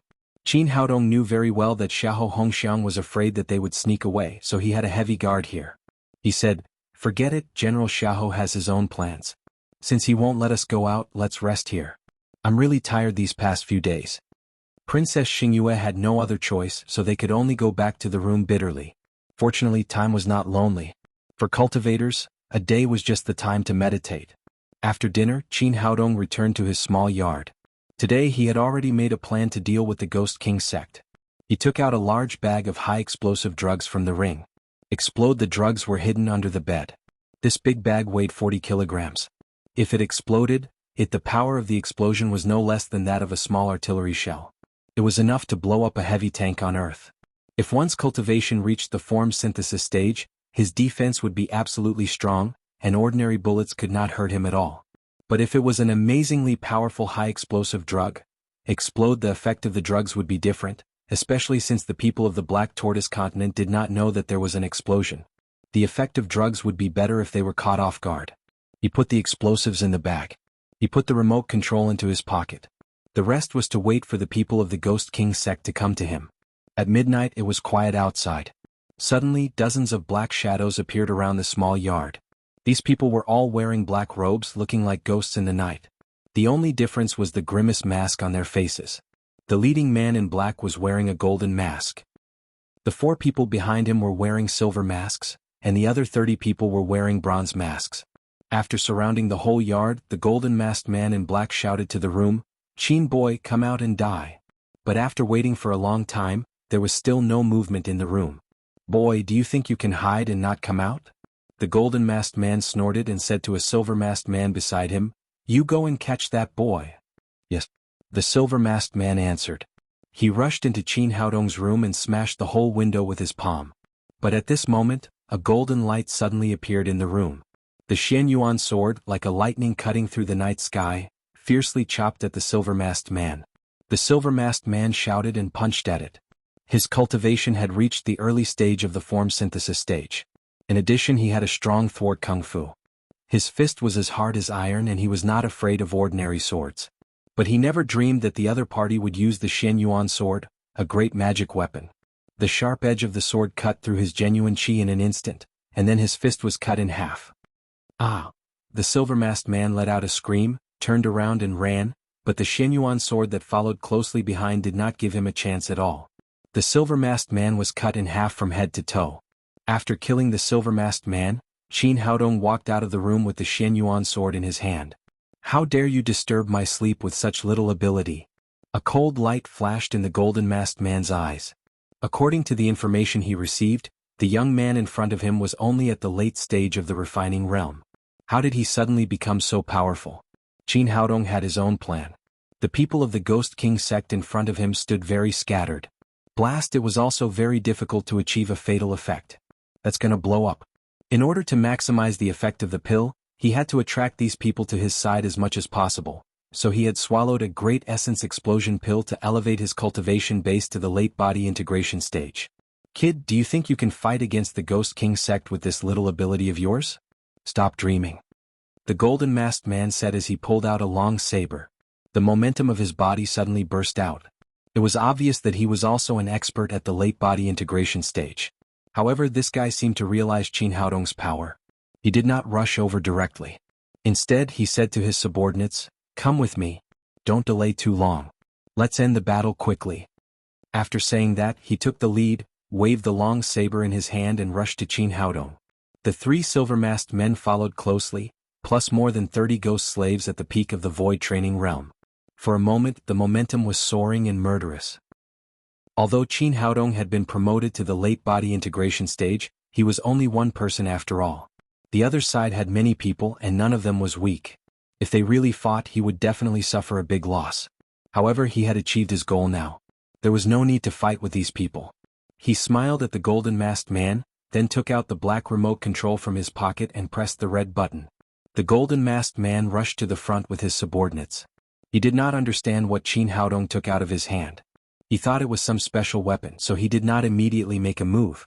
At the moment when he pressed the button of the remote control, Qin Haodong instantly hid in the 7-story pagoda. The people of the Ghost King sect had surrounded him, but suddenly found that he had disappeared. Where is he? Where did he go? The ghost slaves with swords and sabers shouted and looked for Qin Haodong's shadow everywhere. A huge sense of crisis rose in the golden-masked man's heart for no reason. He shouted, "There's danger, retreat." But before he could shout the word retreat, there was a loud bang. With Qin Haodong's house as the center, a powerful energy suddenly burst. 40 kilograms of high explosive blast, the bomb was equivalent to a large artillery shell. Although these people's cultivation was tyrannical, they still suffered heavy losses when they were caught off guard. None of the more than 30 ghost slaves were spared. They were all blown into minced meat. The cultivation of the 3 silver-masked men had reached the form synthesis stage. With the strong genuine qi to protect their bodies, they could barely resist it, but they could not keep up with the explosion. With the power of the bomb, they were blown into pieces in the blink of an eye. The golden-masked man reacted with the instinct of the strong. Blast at the time of the explosion, he had retreated dozens of meters away. Even so, he was lifted high by the powerful air wave. When he landed, he had lost an arm and was lying on the ground, vomiting blood. In the explosion blast, at the moment of the drug, Qin Haodong teleported himself back to the 7-stage pagoda. This was completely another independent space, so he could not feel the explosion in Pegasus City at all. After adjusting for a while, he felt the explosion. The power of the drug should be almost dispersed, and then he was teleported back to Pegasus City again. When he stood in this small courtyard again, he found that it had become a large pit with a diameter of tens of meters. In addition to the rolling smoke, the people of the Ghost King sect had been completely blown into minced meat. Seeing the scene in front of him, Qin Haodong could not help but secretly click his tongue. The power of the drug was far beyond his imagination. Then he began to look around. His secret must not be taken away by these people of the Ghost King sect, so he could not leave anyone alive. 100 meters away, the golden-masked man got up from the ground, but at this time the mask on his face had been completely blown away, revealing a ferocious face. Looking at his men who had been completely blown into minced meat and his own arm that had disappeared into thin air, his eyes flashed with crazy hatred. He did not understand why things suddenly turned out like this. What was this thing? Why did it have such great power? Qin Haodong, just you wait, our Ghost King sect will never let you go. Chapter 931. Really? If that's the case, then I can't let you go. As soon as the voice fell, a smiling face appeared in front of the golden-masked man. Qin Haodong looked at the guy and said jokingly, "You're so ugly. No wonder the people of the Ghost King sect wear a mask. Otherwise even you would feel disgusted." "You?" The golden-masked man didn't expect Qin Haodong to suddenly appear in front of him. He said with a grim expression, "You've killed so many people of the Ghost King sect. What else do you want? Do you still need to ask? Of course, I want to cut the weeds and eliminate the roots." Qin Haodong looked at him and said, "Answer my questions and maybe I can spare your life." "Don't even think about it, Qin boy. The Ghost King sect will not let you go." As he spoke, a crazy look flashed across the golden-masked man's face. Qin Haodong was about to seal the guy's acupoints when a great sense of crisis suddenly rose from the bottom of his heart. Oh no, this guy is going to explode his spirit. He had experienced Zhong Xiaodie's spirit self-detonation before, so he knew how powerful the explosion of a master in the form synthesis stage was. He quickly moved his feet and ran away. Just when he was 100 meters away, there was a violent explosion behind him. An explosion. The golden-masked man had reached the late stage of the form synthesis stage. Although the power of his spirit detonation was not as powerful as 40 kilograms of high explosive. Explosion. The huge wave of air pushed Qin Haodong dozens of meters away. Qin Haodong stood still and looked back, only to see another pit of more than 10 meters deep. Fortunately, the effect of the Yuan burst pill had not been removed, so his genuine qi was extremely strong. Otherwise, he would have been injured in the explosion. In the Pegasus City, there had been 2 strong explosions in a row in just a minute or two. But the Pegasus City was still calm, and the city defense army did not respond. Qin Haodong smiled coldly. It seemed that Xiahou Hongxiang was really cooperating with the Ghost King sect. Since they were on the same side, he had to make them pay some interest. Thinking of this, his figure quickly disappeared in the night sky, flying toward the center of the Pegasus City. Inside the general's residence, Xiahou Hongxiang, Zhang Sunlan, and Jiang Bin looked in the direction of the courtyard with a knowing smile on their faces. Jiang Bin said, General Darren, the Ghost King sect has really put in a lot of effort to deal with such a kid. Xiahou Hongxiang said, I know this kid dares to provoke anyone, but he actually provoked the Ghost King sect. He is destined to have a bad ending. This is also good, the Ghost King sect has finally avenged our Xiahou family. Zhang Sunlan gnashed her teeth and said, It's a pity that I couldn't kill that brat with my own hands. Just then a second explosion sounded. Xiahou Hongxiang said, No matter who did it, he will die. The Ghost King sect made such a big move, I guess that kid has been torn to pieces. The general is right, Jiang Bin said. What should we do now? Xiahou Hongxiang said, Don't worry, let's wait for the Ghost King sect to finish their business and then we'll go there to avoid conflict with them. Jiang Bin nodded and said, It seems that we have underestimated the Ghost King sect in the past. They have hidden such a powerful force. Suddenly he felt a sense of powerlessness. He knew that this was the aftereffect of the explosion of the Yuan Dan. With an idea in his mind, he released the three-legged golden toad from the spirit beast bag. He sat on the back of the golden toad and continued to search in Pegasus City. With his current strength, he still couldn't have a direct confrontation with Xiahou Hongxiang. Therefore what he needed to find now was Xiahou Hongxiang's treasury. He wanted to directly take away his money pouch, which could be considered as revenge for tonight's incident. Although he did not know where the treasure house of Pegasus City was, generally speaking, such a place must be extremely well guarded, and it would not be too far from the general's residence. Soon he locked his target on a courtyard in the southwest corner of the general's residence. It did not look too obvious, but it was heavily guarded, and there was a faint fluctuation of a formation. He was sure that this was the treasure house of Pegasus City. He found a dark corner nearby and landed. First, he put away the three-legged golden toad, then he took out a disguise medicine and quickly disguised himself as Jiang Bin. At this time, the aftereffect of the explosion of the Yuan Dan had already passed, and his body was filled with energy again. He rose into the air and quickly flew towards the door of the treasure house. Stop, who is it? If you don't stop, we will shoot.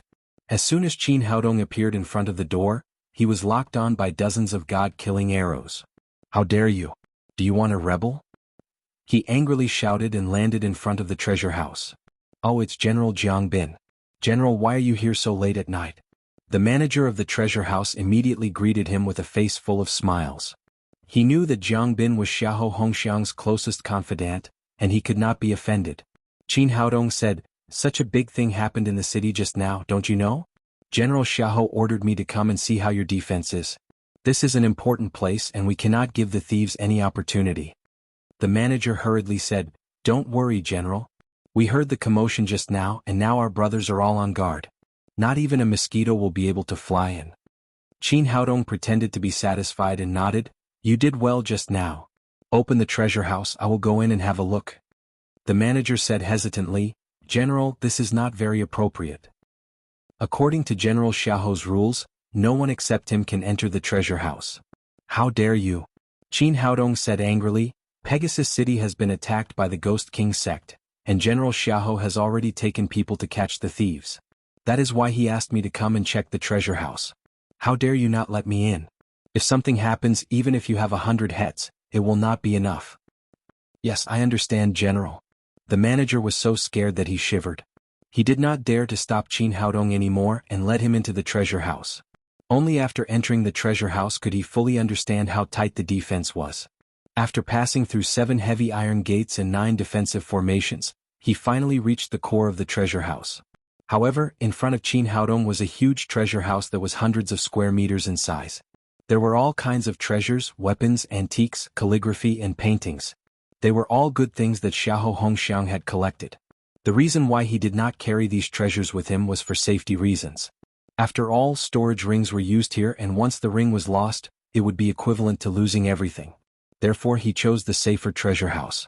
For example, some files on Earth, although there were computers, they still needed to be stored in paper. Most of the time, the more primitive the method, the safer it was. Secondly, most of the things here belonged to Pegasus City, which was the property of the Black Tortoise Kingdom. In order to avoid suspicion, he could not carry the treasure house with him. Qin Haodong did not care about other things. What he cared about the most were spirit stones. As long as he could find 1,000,000 top-grade spirit stones, he would be able to break through to the peak of the void training realm. In the treasure house of Pegasus City, almost half of it was filled with top-grade spirit stones. It seemed that there were at least millions of them. The steward said, "General, you can see that everything here is intact. You should be relieved." Qin Haodong nodded, "You did well. I will immediately report to the general and ask him to reward you. Let's go." "Thank you, General Jiang." The steward was immediately overjoyed. Jiang Bin was Xiahou Hongxiang's close confidant. As long as he said a few good words for him, there would be no shortage of rewards. He turned around excitedly, but just as he was about to leave, he was hit in the back of the head. Suddenly his vision went black and he lost consciousness. Qin Haodong knocked the steward out, then turned around and went to the treasure house filled with top-grade spirit stones. A golden light shot out from his Naiwan palace like a searchlight, and the top-grade spirit stones that were illuminated by the golden light were instantly stored in the 7th-floor pagoda. In just a few seconds he had moved all the top-grade spirit stones in the treasure house. After that, he took off the steward's clothes, changed into his appearance and hurried out of the treasure house. After going out, 2 guards came forward and said, "Steward, where is General Jiang?" Qin Haodong said, "He is checking the treasures in the treasure house. I suddenly need to go to the toilet. You stay here and guard me. I will be back in a moment." After that, he strode out of the door and found a place where no one was around to wash the disguise on his face. Then he changed into a new set of clothes and flew in the direction of the yard. This trip to the treasure house was very profitable. He had earned millions of top-grade spirit stones in one go, which made him feel very good. As for the other side of the courtyard after the 2 explosions, it was already a complete mess. Zhao Xingyue, the little witch, and the others heard the noise and immediately rushed over, but when they arrived they saw broken walls everywhere. Occasionally they could see some pieces of flesh and blood that had been blown up. The yard, which was originally very good, was now completely turned into a big pit.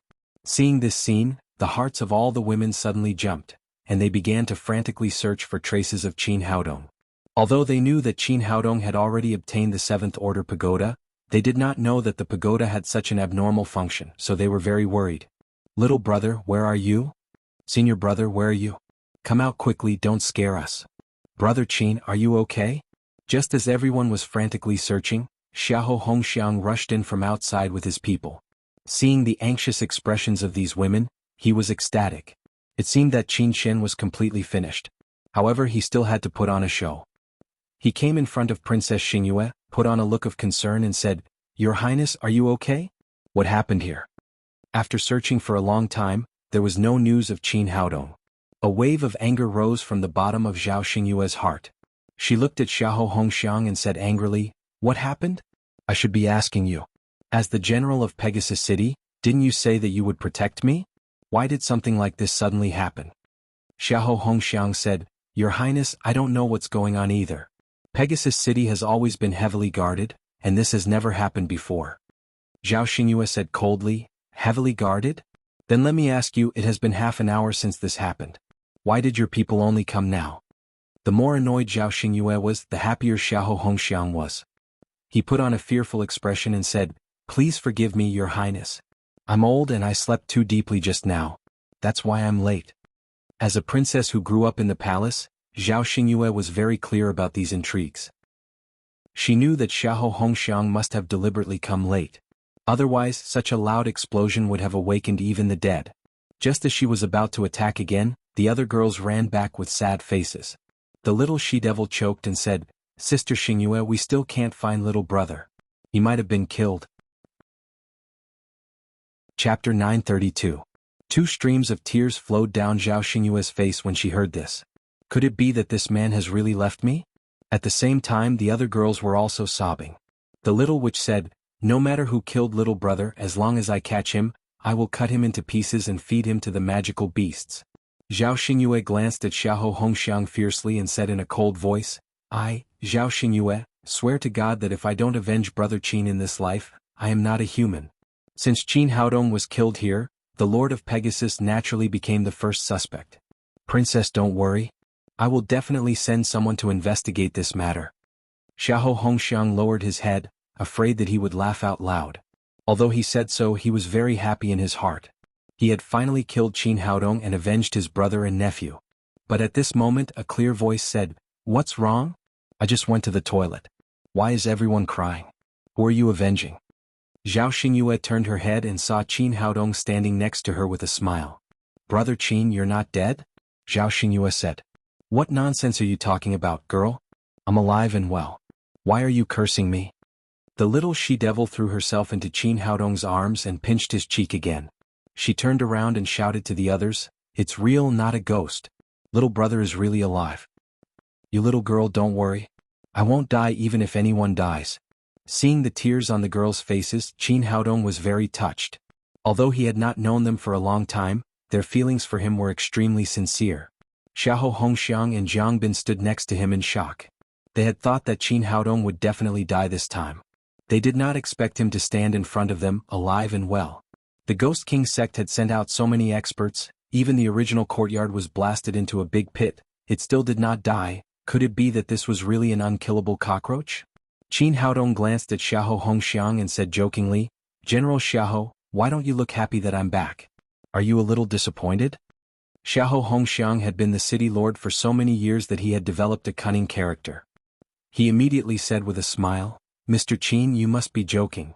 I was too excited to see you come back safely, so I didn't come back to my senses for a while."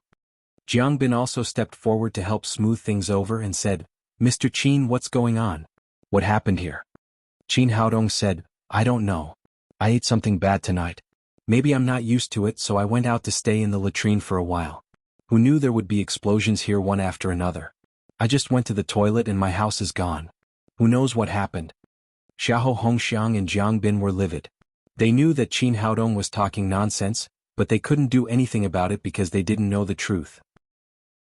At this time, an officer came over with the mask fragments he picked up and said, "General Xiahou, we have checked all the scenes and found the mask fragments of the Ghost King sect. It's very likely that someone from the Ghost King sect has been here." Xiahou Hongxiang and Jiang Bin were the only two people who knew that the Ghost King sect had conspired with them, so the officer naturally had no scruples.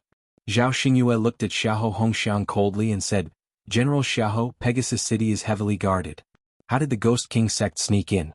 How did they raise this place to the ground?" Xiahou Hongxiang said with slight embarrassment, "Your Highness, please calm down. The people of the Ghost King sect have always been secretive. I will investigate this matter immediately. No matter who colluded with the Ghost King sect, they will be severely punished." Zhao Xingyue said coldly, "Then why don't you hurry up?" "Don't worry, princess. I will investigate now." After Xiahou Hongxiang finished speaking, he took Jiang Bin and left the courtyard dejectedly. After they left, Zhao Xingyue said to Qin Haodong, "Brother Qin, what happened just now? We were all scared to death." Xiahou Hongxiang colluded with the Ghost King sect. "They wanted to make a move against me." Qin Haodong told him about the attack of the Ghost King sect, but however, he said that the explosion was a magic weapon with a self-destructing function. After listening to him, the little witch immediately scolded, "This damn old man is too evil." Zhao Xingyue said with a gloomy expression, "As a subject of the Black Tortoise Kingdom, he dared to collude with the Ghost King sect. I will definitely report this matter to father and help brother Qin." Tu Jiaojiao said, "I think that Xiahou Hongxiang has already started to make a move against us. He didn't succeed this time, but I'm afraid he has other plans. We must be careful." Zhao Xingyue nodded and said, "You're right. When father sends people over, we will immediately leave Pegasus City." The little witch said, "Little brother, this place is no longer suitable for people to live in. Come back with us." Qin Haodong nodded and followed Zhao Xingyue and the others back to the courtyard. Xiahou Hongxiang led the people out of the gate. Jiang Bin said with a face full of unwillingness, "The people of the Ghost King sect are really incompetent. They made such a big move. Many people died, but that boy surnamed Qin is still alive." Xiahou Hongxiang said with a gloomy expression, "It seems that we underestimated Qin Haodong. This boy is 100 times more cunning than we thought." Jiang Bin said, "General, what should we do next?" Xiahou Hongxiang said, "Don't worry, wait until they leave Pegasus City. No matter how cunning they are, it's useless in the face of absolute strength." At this moment, a figure quickly flew over. It was one of the guards of the treasury. "General, something bad has happened." Jiang Bin knew this person and scolded, "It's the middle of the night. How can you make such a big fuss?" The guard was stunned when he saw Jiang Bin. He said, "General Jiang Bin, weren't you in the treasury? When did you come out?" Jiang Bin said, "Bullsh *T. I've been with General Xiahou all the time. When did I go to the treasury?" The guard was a little confused and didn't know what to say for a moment. The treasury was Xiahou Hongxiang's life. All the family's wealth was stored there. Now that the guard of the treasury suddenly ran over, he had a bad feeling in his heart. He immediately asked eagerly, "Tell me what's going on?" The guard said, "It's like this, General Xiahou." He told the whole story of how Jiang Bin went to the treasury to patrol after the explosion in the city. Finally he said, "General Jiang Bin went into the treasury and never came out. When the steward came out he said he wanted to go to the toilet. In the end we still haven't seen him. We've already sent people to check, but there's no sign of the steward in the toilet." It turned out that the guards of the treasury waited for a long time and did not see the steward come back. They sent people to check but there was no one in the toilet. They realized that something was wrong and quickly sent someone to report to Xiahou Hongxiang. "General, I have always been by your side but I have never been to the treasury." The treasury was very important in Pegasus City. Even if he was Xiahou Hongxiang's close confidant, he could not bear this responsibility. Xiahou Hongxiang immediately realized that someone had impersonated Jiang Bin and went to the treasury. All his family's wealth over the years was in the treasury. He immediately shouted, "Let's go check immediately." He hurried to the treasury with his people. When he entered, he saw the treasury steward lying on the ground in his underwear. All the spirit stones in the treasury had disappeared, not even a single one was left. "Bastard!" Xiahou Hongxiang was furious. All the family's wealth that he had accumulated over the years was gone. This made his heart bleed. At this time, Jiang Bin had already woken up the steward. However, the guy had just opened his eyes and had a confused expression. He did not understand what had happened. When he saw Xiahou Hongxiang he asked in surprise, "General, why are you here?" Xiahou Hongxiang slapped him in the face and scolded, "Bastard, where are my spirit stones?" "General Jiang has already looked. The spirit stones are undamaged. They are all here." The steward looked back and was surprised to find that the treasury was empty. There was not even a top-quality spirit stone. This. The steward was dumbfounded. He immediately knelt on the ground. "General Xiahou, I really don't know what happened. The spirit stones were just here and then I suddenly fainted." At this point he turned to Jiang Bin and said, "Right, General Jiang has been here with me. There were only the two of us in the treasury. He must know." At this point he did not care whether Jiang Bin was Xiahou Hongxiang's relative or not. He could not afford to lose so many spirit stones. But at this point, how could Xiahou Hongxiang not understand what had happened? Someone must have impersonated Jiang Bin and deceived the steward. They must have stolen all the spirit stones in the treasury. "Bastard, go to hell." Xiahou Hongxiang, who was extremely angry, kicked the steward in the chest and directly sent him flying. The steward hit the wall of the treasury hard. A large part of the steward's chest collapsed. It seemed that he would not survive. After killing the steward he was still angry. "Who stole my spirit stones? If I catch him I will cut him into pieces." "General, please calm down. It's not the time to be angry." Jiang Bin stepped forward and said, "What we need to do now is to find the spirit stones as soon as possible." Xiahou Hongxiang said, "Tell me who stole my spirit stones?" Jiang Bin thought for a moment and said, "General, don't worry. Let's analyze it calmly. According to the guards just now, someone pretended to be me and came here after the explosion. At that time Qin Haodong was not here." Xiahou Hongxiang said, "You mean that Qin Haodong stole the spirit stones here?" Jiang Bin said, "He must have done it. General, even if the people of the Ghost King sect failed to kill him, he should have stayed at the scene instead of disappearing. And when that guy was not here the spirit stones in our treasury were stolen. There is no doubt that he did it. In any case this matter had something to do with him. After all, that person was pretending to be him, so he tried his best to clear his name as soon as possible." "You're right. It must be that guy's doing. Let's go and settle the score with him now." After saying that, Xiahou Hongxiang angrily returned to the courtyard with a group of his men. Zhao Xingyue and the others were sitting in the living room and chatting. Seeing Xiahou Hongxiang return she frowned and asked, "General Xiahou, you're back so soon. Did you catch the thief?" Although Xiahou Hongxiang was angry, he still restrained himself in front of Zhao Xingyue. He said, "Your Highness, someone just pretended to be General Jiang Bin and entered the treasury of Pegasus City. He has taken all the spirit stones in the treasury. I'm here to catch the thief." Zhao Xingyue's face suddenly darkened. She shouted coldly, "Xiahou Hongxiang, how dare you? Do you suspect that I stole the spirit stones?" Chapter 933. Xiahou Hongxiang said, "I wouldn't dare. Your Highness is the princess of the kingdom. All the treasures of the kingdom belong to the royal family of Xuanwu.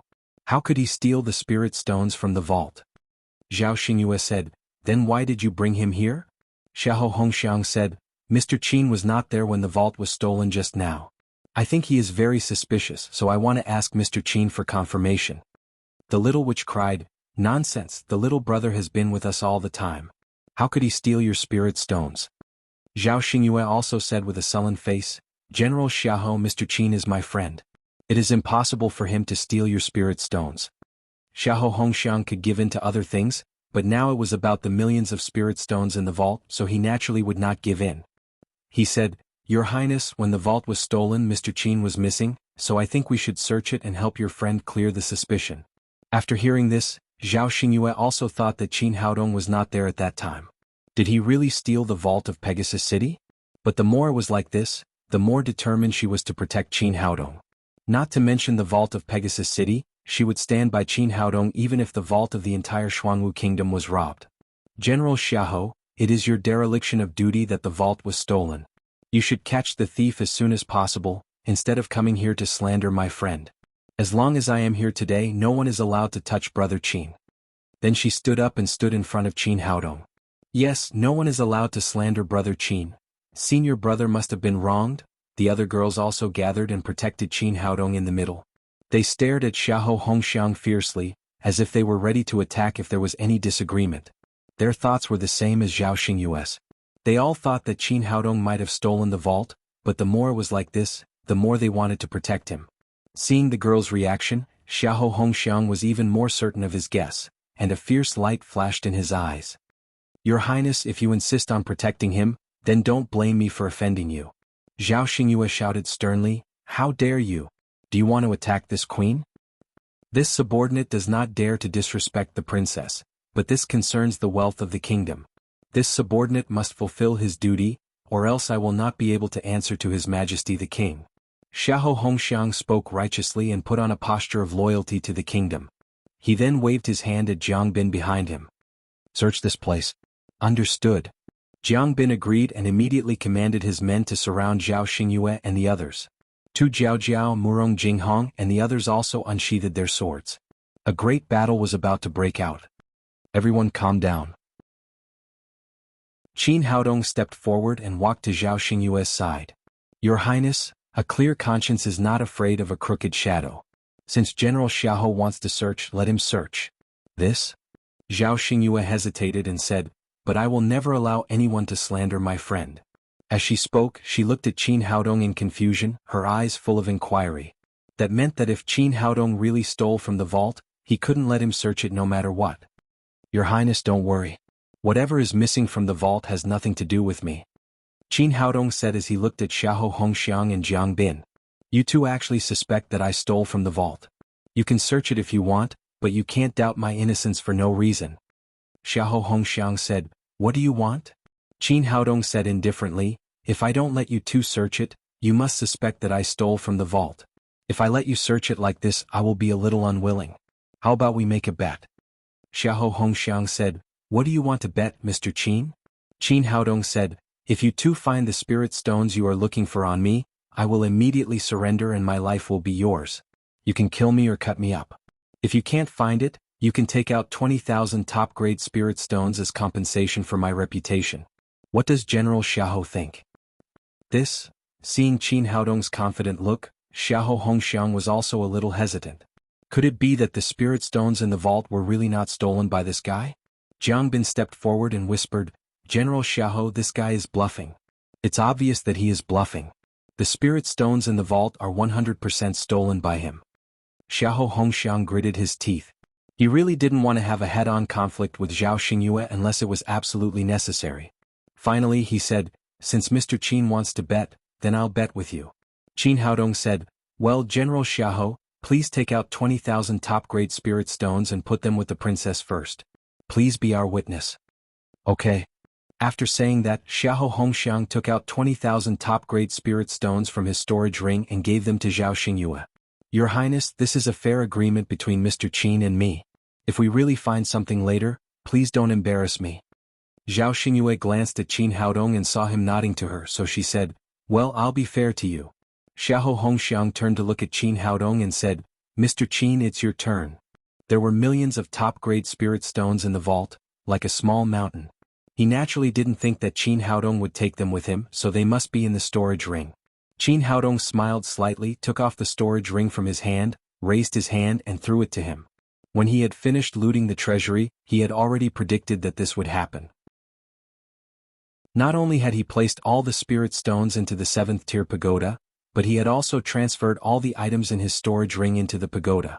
At this time, there was nothing in his storage ring except for a few hundred top-grade spirit stones. Xiahou Hongxiang took the storage ring, glanced at Qin Haodong first, and then scanned the ring with his divine sense. When he saw the result, his expression suddenly changed. There was nothing in it. Could it be that Qin Haodong really didn't steal it? Seeing Xiahou Hongxiang's expression, Jiang Bin already knew the result, and his expression also became extremely ugly. Qin Haodong smiled and said, "General Xiahou, if you still don't believe me, you can search my body." As he spoke, he shook his sleeves and patted his pockets. Jiang Bin said, "You must have stolen the vault. You must have hidden the things."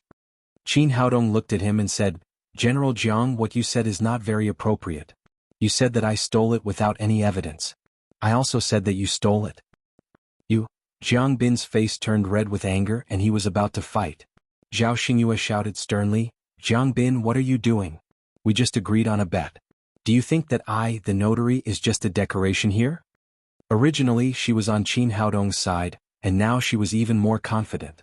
Xiahou Hongxiang stopped Jiang Bin, stepped forward and said, "I'm sorry, Your Highness. We misunderstood just now and now we apologize to Mr. Qin." He returned the storage ring to Qin Haodong and said, "I'm sorry, Mr. Qin. I've disturbed you. I admit that I lost the bet and the 20,000 top-grade spirit stones are yours." After that, he bowed to Zhao Xingyue again, and then left the courtyard with his people. After returning to the general's mansion, Jiang Bin said, "General Xiahou, are we just going to let it go? In my opinion, the vault was stolen by that guy, but he hid the spirit stones. Maybe they are in Zhao Xingyue's ring." Xiahou Hongxiang said with a gloomy expression, "That guy is indeed suspicious. But have you ever thought that this may also be done by the people of the Ghost King sect?" Jiang Bin's expression froze. The Ghost King sect was powerful, and if they wanted to do it, they did have the ability to do so. He said, "General Xiahou, what should we do now? Are we going to let that guy go?" Xiahou Hongxiang said, "Of course we won't let him go so easily. According to my estimation, someone from King City should come to pick up Zhao Xingyue tomorrow. As soon as they leave the range of Pegasus City, we will immediately take action. Not only will we kill Qin Haodong, but we will also take all their storage rings. At that time, whether they stole our spirit stones or their spirit stones, they will all be ours." Jiang Bin immediately gave a thumbs up and said with a flattering face, "General Xiahou is really talented and bold. I admire you very much." Xiahou Hongxiang said, "Immediately arrange for people to seal the city. Everyone can only enter but not leave. We can't let Qin Haodong escape. At the same time, strictly investigate the people of the Ghost King sect. If they really did it, we must take back our spirit stones no matter what." Jiang Bin nodded and said, "Yes, General. I will arrange it now." In the yard, after Xiahou Hongxiang left, everyone gathered together to discuss for a while, and then they all went back to their rooms to rest. There were many rooms in the yard, so Qin Haodong went back to the room he had arranged for him. First, he found a skeleton warrior from the army of white bones, put his clothes on it and let it lie on the bed to sleep. Then he entered the 7th pagoda alone. All the materials he had brought from Earth were placed on the 6th floor, and the looted top-grade spirit stones were placed on the 7th floor, which made the spiritual qi here more and more intense. Now Xiahou Hongxiang and the others were eyeing him covetously, and the people of the Ghost King sect could appear at any time. His top priority was to improve his cultivation. He sat cross-legged in the middle of the pagoda and began to run his qi to break through to the peak of Void Training Realm. According to his current cultivation method, it was indeed dozens or even hundreds of times faster than ordinary people. Once he succeeded, his power would be unparalleled and he would be invincible among his peers. However, the consumption of spirit stones was also extremely huge. When he opened his eyes again, the genuine qi in his body was surging, and he had reached the peak of Void Training Realm. But when he looked around, there were only a few thousand top-grade spirit stones left from the original millions of them. Qin Haodong felt a headache. He had just reached the peak of Void Training Realm, and he had used so many top-grade spirit stones. What about the form synthesis realm? It seemed that he could only pin his hopes on the spirit spring in Xuanwu Kingdom, After finishing his cultivation, he returned to his room. The next morning after breakfast, the little she-devil said, "It's so boring here. We're in Pegasus City but we can't go anywhere. What's the difference between us and criminals?" Zhao Xingyue said, "There's nothing we can do. Xiahou Hongxiang is afraid that we'll run away. This place is heavily guarded and we can't get out even if we want to." The other girls also had a look of regret on their faces. Obviously no one wanted to stay here motionlessly. Qin Haodong said, "If you want to get out, I have a way." The little she-devil cried excitedly, "What good idea do you have, little brother? Tell us quickly." Qin Haodong smiled slightly, "They won't let us out but we can sneak out." Chapter 934. Murong Jinghong said, "Haodong, the security here is tight. It's impossible for us to sneak out with so many people, right?" "Don't worry, I have this." Qin Haodong took out 7 invisibility talismans from his pocket and gave one to everyone. He then told everyone how to use it. No one would be able to detect him as long as he didn't use his true qi. Unless he met a super expert, no one would be able to detect him. Afterward, he took out 7 skeleton warriors from the White Bone Corps and had them put on the clothes of everyone else. They sat in a cross-legged posture in the room. When everything was ready, he led everyone out of the gate. Sure enough, even after they left the courtyard, the soldiers guarding the gate still didn't notice them. "Little brother, you're amazing," the little witch said excitedly. Tu Jiao said, "I grew up in Pegasus City so I can be your guide." The little witch asked, "Sister Tu, do you have any delicious food here?" Of course, Pegasus City is the second largest city in the Black Tortoise Kingdom. There's a lot of delicious food here. Tu Jiao finished speaking and led everyone to a street full of snacks. This was indeed the second largest city in the Black Tortoise Kingdom. The streets were bustling with people. The little witch took the money from Qin Haodong and began to taste the snacks on the street. But soon the interest on her face disappeared. Not good at all. Little brother's food is still the best. Although there were many kinds of snacks here, they couldn't compare to the Chinese food Qin Haodong brought. "Little brother, I want to eat candied haws." The little witch called out to Qin Haodong. "Here you go." Qin Haodong was speechless. Fortunately, he had brought enough food or else the little glutton would have eaten them all. He took out 6 candied haws from his storage ring and gave one to each girl. They walked around like this, and after half a day they had walked around more than half of Pegasus City. It was also Qin Haodong's first time in a city in the Lingwu continent. He was very excited at first but he gradually lost interest. Other than the development of martial arts, this place couldn't be compared to Earth in other aspects. Whether it was food or entertainment, they were all on a different level. Just when he was feeling bored, he suddenly heard a melodious song. It was a girl with a sweet voice singing an unknown folk song. "This is not bad." Qin Haodong looked up and found that the voice came from a tea house. He said to everyone, "Let's go to the tea house and have a look." "Sure, I happen to be thirsty." The little she-devil agreed and was the first to run into the tea house. The others followed behind her. This tea house was very large, with richly ornamented beams and painted rafters. It could be considered one of the most luxurious tea houses in Pegasus City. In the middle of the tea house stood a tall girl with a big braid. The sweet voice just now was sung by her. Sitting next to her was a skinny old man in his 60s or 70s who was playing a zither. After they went upstairs, a waiter immediately ran over and asked them to sit at a table next to him. Qin Haodong ordered a pot of tea and then they sat there drinking tea and listening to the play. The song that the girl with the big braids sang was completely different from the one on Earth, but it sounded different. Moreover, this girl not only sang well, but she was also very beautiful. She had a sexy and tall figure, and her exquisite face made people unable to pick out the slightest flaw. However, it seemed that her family was very poor. The clothes she wore were very shabby, and there was no decoration on her head or face. But the more she was like this, the more people could feel her natural beauty. After the song was finished, the guests in the tea house all cheered. However, when the skinny old man took the tray and asked for a reward, they all turned their faces away and did not respond. The old man's face was full of disappointment. Just as he was about to go back, he suddenly heard a ding sound. A top-grade spirit stone fell on the tray in his hand. The old man was taken aback. It was already good enough for the guests present to tip some middle-grade spirit stones. He had never seen such a generous guest like Yi Shiwen who could tip a best-grade spirit stone. In Pegasus City, a top-grade spirit stone was enough for him and his daughter to eat for a year. He turned his head and saw a handsome young man slightly gesturing to him. "Sir, did you give the wrong thing?" The old man asked with a look of disbelief. Qin Haodong said, "Yes, this is a reward for you." He could see that the father and daughter were not living a good life, and 1 or 2 top-grade spirit stones were of no use to him. It was better to help these poor people. After getting a positive answer, the old man said gratefully, "Sir, thank you. Thank you so much." The little witch came to Qin Haodong's side and said with a smile, "Little brother, do you like the girl because she is beautiful?" At this time, the people next to them were also shocked by Qin Haodong's generosity. When they came back to their senses, they began to talk. "I was wondering why this kid was so generous. It turns out that he likes little Bai Ling. If little Bai Ling is willing to sleep with me, I can even give her 2 top-grade spirit stones. This kid already has so many beauties around him, but he still wants little Bai Ling." Hearing the discussion, the old man's excitement immediately disappeared. He said nervously, "Sir, you misunderstood.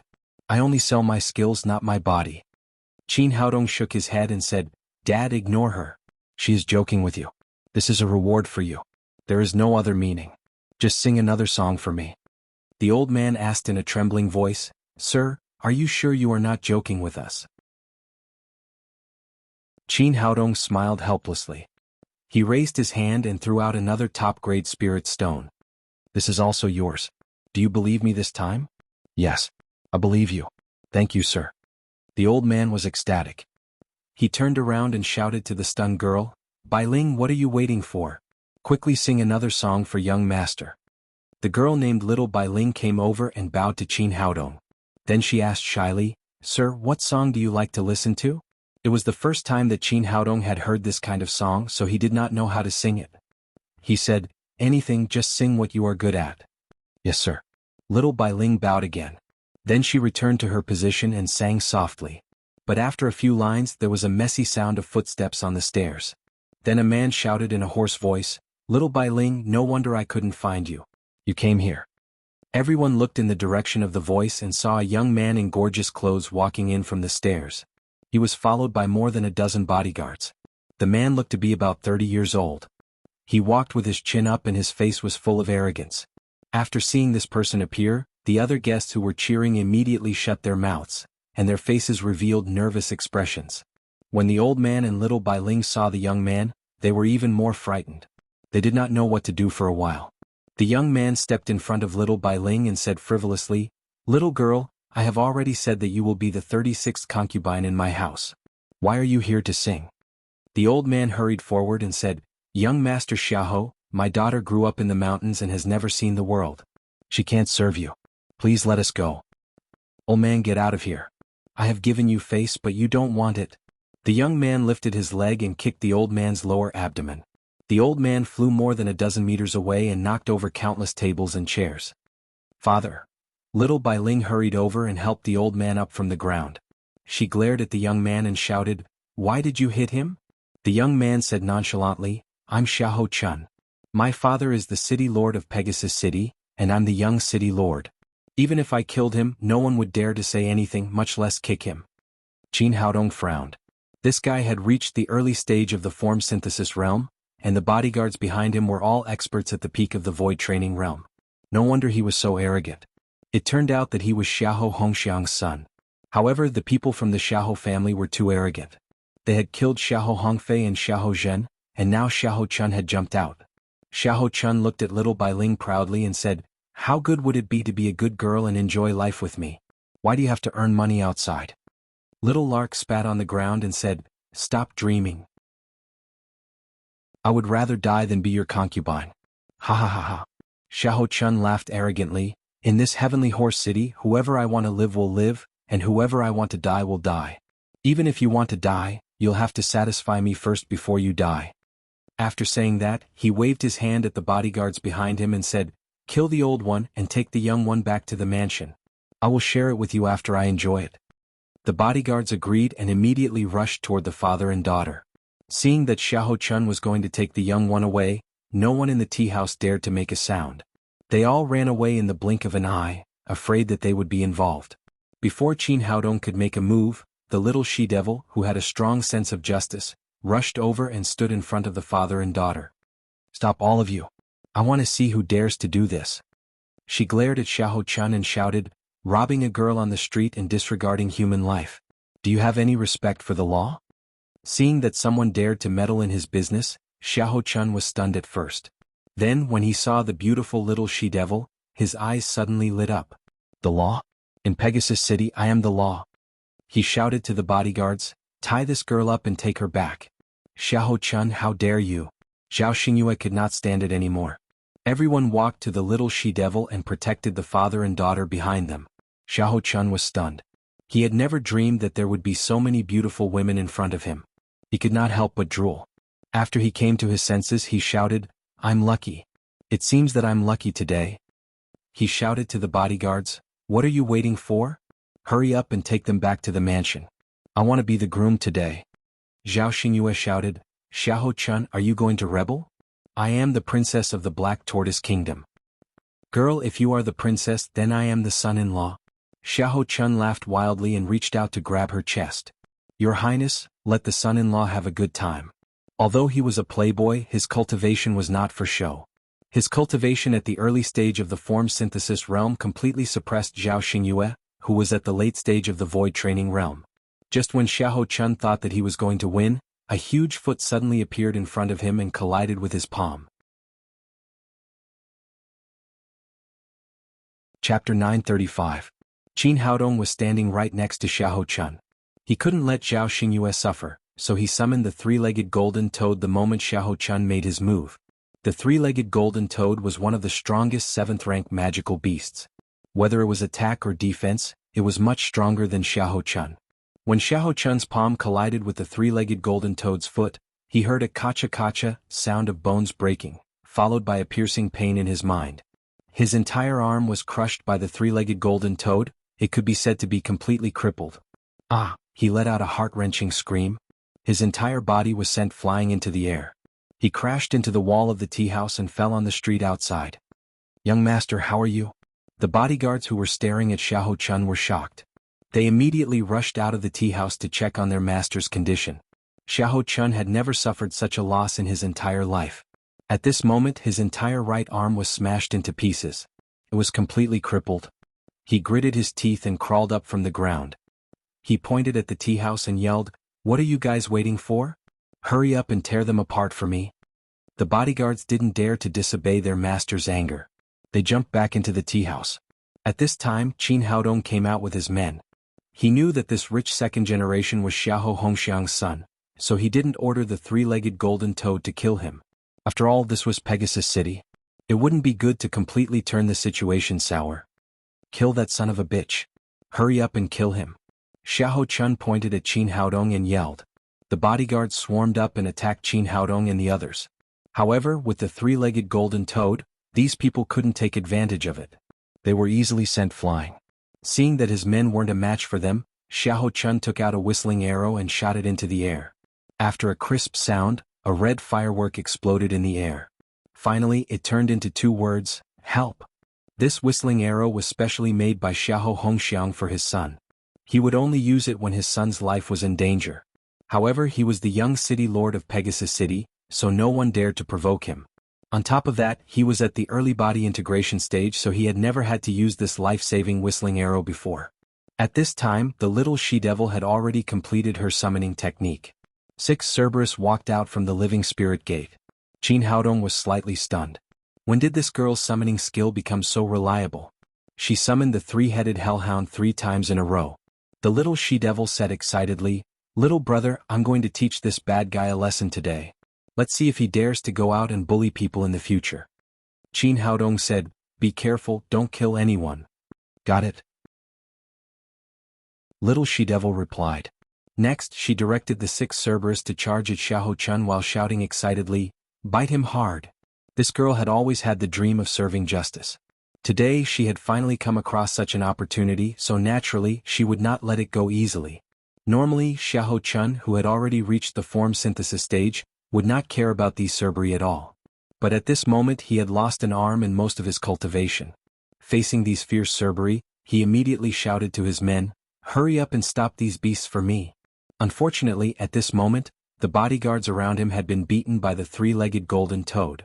Their bones and tendons were broken. Only 2 or 3 people were still loyal to him. However, these people were only at the late stage of the void training stage. They could not stop the 6 ferocious Cerberus at all. In the blink of an eye they were scattered. Under the command of the little she-devil, a Cerberus opened its 3 bloody mouths and bit at Xiahou Chun's left arm. Damn beast, get out of here. Xiahou Chun only had 1 intact arm left. He tried his best to slap the Cerberus. After all, he had the cultivation of the form synthesis stage. This slap directly sent the Cerberus flying. At that moment he felt a heart-wrenching pain coming from below. Another 3-headed hellhound had bitten his thighs. In a flash, it swallowed a mass of dark red flesh. Xiahou Chun let out a heart-wrenching scream again. He covered his lower body with his left hand and kept rolling on the ground. Qin Haodong's eyes suddenly widened.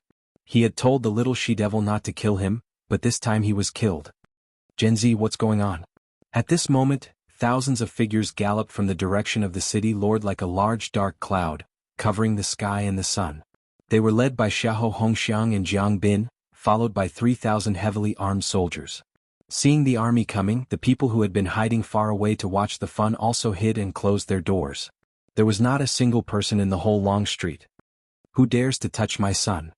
After a loud roar, Xiahou Hongxiang descended from the sky and landed next to Xiahou Chun. He raised his sword and killed 3 Cerberus next to him. When he saw Xiahou Chun's miserable appearance, his eyes suddenly widened. One of his right arms had been completely destroyed, hanging beside his body like rotten meat. His lower body was dripping with blood as if something was missing. Who did this? Xiahou Hongxiang let out a deafening roar. He only had this one son and he had gotten him in his old age. Normally he would not give him the moon if he wanted the stars. He doted on him to the extreme. Moreover, Xiahou Chun was extremely talented. He had crossed the threshold of the form synthesis stage at the age of 30. Originally he had pinned the hope of the Xiahou family on his genius son, but now it was all over. He had lost a right arm, destroyed his cultivation, and lost the most important thing in his lower body. He could not even be a man anymore. How could he not be angry? He took 2 steps forward and helped Xiahou Chun up. Son, how are you? Who did this? Dad, you're here. Xiahou Chun finally saw his family. He threw himself into Xiahou Hongxiang's arms and burst into tears. Dad, you must avenge me. Son, don't cry. Who did this? Tell Dad. Xiahou Hongxiang said with a murderous look. It's that guy and those bitches. Xiahou Chun said as he pointed at Qin Haodong and the others. When Xiahou Hongxiang received the signal that his son was in danger, he immediately gathered his men and rushed over. Only then did he see Qin Haodong and Princess Xingyue standing beside him. It's you guys? He never thought that Princess Xingyue, who was supposed to stay in the courtyard, would come here and cripple his son. That's right, it's us. Qin Haodong said. Xiahou Hongxiang, your son openly kidnapped a woman and her highness. What do you think he should be punished for? At this moment, he looked indifferent, but his heart was already in his throat. After all, this was Pegasus City, Xiahou Hongxiang's territory. If it was just Xiahou Hongxiang and Jiang Bin, it would be easier to deal with. After all, he had the 3-legged golden toad, which could sweep away all experts below the form synthesis stage. What was troublesome was the 3,000 soldiers eyeing him.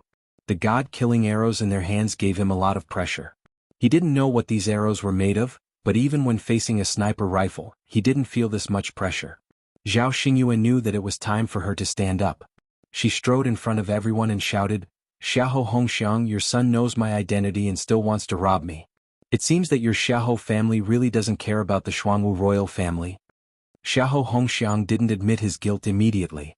He could tolerate the death of his brother and nephew, and the beating of his wife Zhang Sunlan. But now that his son was completely crippled, he had reached the limit of his tolerance. Xiahou Chun cried miserably, Father, you must avenge me. Don't worry, Father will help you. Xiahou Hongxiang gently put down Xiahou Chun and ordered people to send him back to the palace to treat his injuries. Then he stood up and walked step by step towards Princess Xingyue. At this moment, his face was ferocious, and his eyes were bloodshot, filled with a murderous light. With every step he took, the street paved with blue bricks was crushed. It was obvious that his anger had reached its limit. Qin Haodong sighed secretly. If only Xiahou Chun's arm was injured, there was still room for negotiation. At least Xiahou Hongxiang could wait until everyone left Pegasus City.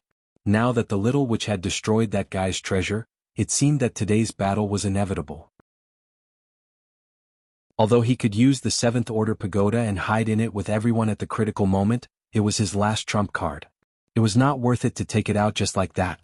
Xiahou Hongxiang's abnormal behavior made everyone feel great pressure, and the little witch knew that she had caused a big trouble. She wanted to summon powerful magical beasts to help her fight, but unfortunately the living soul gate was closed and could not be used for 10 minutes. Princess Xingyue said nervously, "What are you going to do? Your Royal Highness, these people killed my elder brother and my nephew before, and I tolerated it all. Then they hurt my wife and I tolerated it all. But today they hurt my son like this. No matter what, I must tear them into pieces." Princess Xingyue shouted, "Don't even think about it. So many things have happened. It only shows that the Xiahou family did not discipline their children well. You can't blame anyone else." Xiahou Hongxiang's eyes were bloodshot. "I don't care. I only know that they destroyed my son and ended the Xiahou family line." Princess Xingyue was quite nervous when she saw Xiahou Hongxiang like a wild beast. However, for the sake of her friends and her lover, she would not back down no matter what. She shielded everyone behind her and said firmly, "I've already said that it's your Xiahou family's fault. Today no one can touch my friends unless they step over my dead body. Your Highness, don't force me." Xiahou Hongxiang had the urge to kill Princess Starmoon as well as his son's miserable condition and the anger that had accumulated in his heart for the past few days. However, his last trace of rationality still restrained him from doing so. At this time Jiangbin walked over and whispered into his ear, "General, last night, everyone in Pegasus City knows about the commotion that was caused last night. If you want to avenge the young master, you can kill everyone in front of you and blame it on the Ghost King sect." Xiahou Hongxiang thought it was a good idea. Although the Black Tortoise royal family would inevitably blame him, the consequences would not be too serious as long as he gave Queen Wu Yuanyang some money. Thinking of this, he raised his right hand and was about to give the order to kill the archers next to him. Suddenly, dozens of figures dashed over from the horizon. "Your Highness, please forgive Shangguan Qiong for his tardiness." With a loud shout that shook the mountains and rivers, a middle-aged general dressed in golden armor appeared before Princess Starmoon. Behind him were 20 imposing guards. Qin Haodong was delighted. Reinforcements had arrived, and their leader was an expert at the late stage of form synthesis. Chapter 936. After seeing Shangguan Qiong, Princess Xingyue's face lit up with joy. The ministers of the Black Tortoise Kingdom were divided into two factions: the faction loyal to the royal family and the faction loyal to the Empress. Currently, the strength of the two factions was about the same. Shangguan Qiong, the deputy commander of the Imperial Guards, was a loyal follower of the Black Tortoise royal family. She was someone who could be trusted. She said, "Commander Shangguan, Xiahou Hongxiang wants to disrespect me. Quickly come and protect me." "Princess, don't panic. With me here, no one can harm you." As an important minister of the Black Tortoise Kingdom, Shangguan Qiong knew very well that Xiahou Hongxiang belonged to the Empress faction. She turned around and glared at him. "Xiahou Hongxiang, how dare you disrespect the princess? Are you trying to rebel?" As she spoke, the aura of a late-stage body integration expert erupted. Feeling the other party's powerful aura, Xiahou Hongxiang's heart trembled. The anger in his heart subsided and he slowly regained his rationality. His brain spun rapidly as he tried to think of a way to deal with the situation. Although Shangguan Qiong's cultivation was a level higher than his, she was still unable to withstand his might. As long as he gave the order, 10,000 arrows would be released and no one would be able to survive. However, if he did that, he could not bear the consequences. If he had only killed Princess Xingyue and the others, he could still push the blame to the Ghost King sect. However, if the deputy commander of the Imperial Guards was killed the moment he arrived at Pegasus City, he would not be able to explain himself to Zhao Xianlong. He was only a subordinate of the Empress Wu Yuanyang. He could survive by relying on Wu Yuanyang and Zhang Sunqing. If he was really labeled as a traitor, not only would he lose his current power, even the Xiahou family would be exterminated. Thinking of this, he suppressed the anger in his heart and said respectfully, "Deputy Commander Shangguan, this is a misunderstanding. This old man lost control of my emotions because of my son's injury. How would I dare disrespect Her Highness?" Shangguan Qiong snorted coldly, "I don't think you would dare. Her Highness is the king's daughter. Her body is priceless. She is not someone you can offend." "You're right, General Shangguan. I lost my composure just now. I apologize to Her Royal Highness now." Xiahou Hongxiang was also an old fox. He knew when to yield and when to stand tall. Now that he had suppressed the anger in his heart, he came in front of Zhao Xingyue and bowed respectfully. "Please forgive me, Your Highness. The little she-devil was relieved. She was about to say something sarcastic, but Qin Haodong stopped her. He was very clear about the situation in front of him.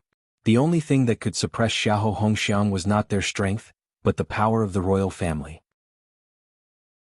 If they really enraged this old fellow, things would be troublesome. Princess Xingyu snorted and said, "I will report what happened in Pegasus City to my father." Xiahou Hongxiang said respectfully, "This subordinate has indeed failed to receive the princess well. I will write a memorial to the king to ask for forgiveness." Shengguan Qiong shuddered slightly. In the past, when they were in the royal palace, everyone knew that Princess Xingyu was a timid person. When faced with such a situation, she would become a yes-man. She would not be as powerful as she was now. It seemed that sneaking away this time had changed the princess greatly.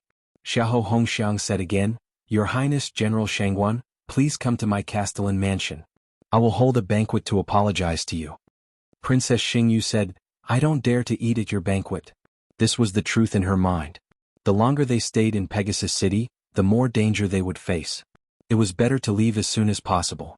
She turned to Shengguan Qiong and said, "Let's go. My friends are also going to the royal city." "Yes, Your Highness." Shengguan Qiong answered and ordered his guards to protect Princess Xingyu, Qin Haodong and the others in the center. They flew together in the direction of Black Tortoise Imperial City.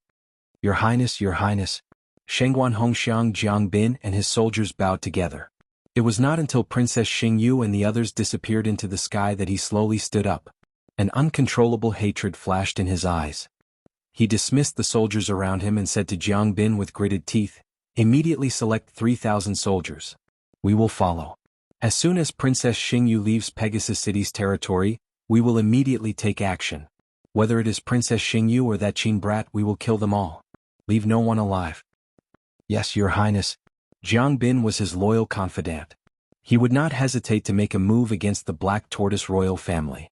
Xiahou Hongxiang then said, "This matter must be carefully planned. Do not let the cat out of the bag. The 3,000 soldiers must not only be strong but also loyal. Do not let the news leak." "Your Highness." Jiang Bin answered and immediately went to gather his men. Xiahou Hongxiang looked in the direction that Qin Haodong and the others had left and shouted angrily, "Qin Haodong, Zhao Xingyue, just you wait. I swear I will kill you." Qin Haodong and the others sped all the way and finally left Pegasus City's territory in the evening. In front of them was a vast forest with no end in sight. This was Black Tortoise Kingdom's largest and most famous doomsday forest. Zhao Xingyue let out a long sigh and said softly, "We're finally out of Pegasus City. We're safe now." Qin Haodong shook his head and said, "You're wrong. As long as we don't leave Pegasus City's territory, Xiahou Hongxiang will not make a move against us. But it's different now. As long as we leave Pegasus City, General Shengguan will take responsibility for anything that happens to the princess. I'm guessing that Xiahou Hongxiang will make a move soon." Shengguan Qiong, who had been standing guard at the side, snorted disdainfully when she heard this. "Young man, you're wrong. You've underestimated the power of our Black Tortoise Kingdom. Xiahou Hongxiang is just a small city lord. Even if he had the guts, he wouldn't dare to make a move against the princess." After spending half a day together, Qin Haodong had gained some understanding of this deputy commander of the Imperial Guards. This guy was loyal to the royal family, but he was too straightforward and arrogant. He did not put anyone in his eyes at all. Xiahou Hongxiang had already prepared to make a move in Pegasus City, so he no longer feared the royal family. There was nothing he wouldn't dare to do. Now all he had to do was wait for the right time and place. He said, "General Shengguan, I think we should be careful. Only by returning to Black Tortoise Kingdom's capital as soon as possible will we be completely safe." "Young man, you're too timid." Shengguan Qiong shook his head. "As long as I'm here, there's no need to worry about the princess's safety." Seeing that he was looking down on Qin Haodong, Zhao Xingyue frowned and said, "General Shengguan, Big Brother Qin is my friend. If it wasn't for him, I would have died a long time ago. I think Big Brother Qin is right. We should return to the capital as soon as possible." Although Shengguan Qiong was arrogant, he still had enough respect for Princess Xingyue. He said, "Your Highness, the Doomsday Mountain Range is just in front of us. There are many magical beasts here, so it's dangerous to pass through at night. Why don't we set up camp here and leave tomorrow?" This.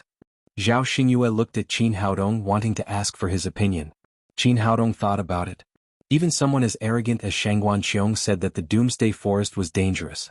It must be too risky to pass through at night. He said, "All right then. Let's rest here and leave tomorrow morning." He could only hope that Xiahou Hongxiang wouldn't make a move here.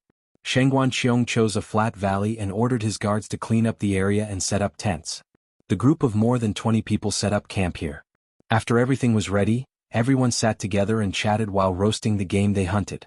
After chatting for a while, Qin Haodong asked, "General Shengguan, what's up with the god-killing arrow?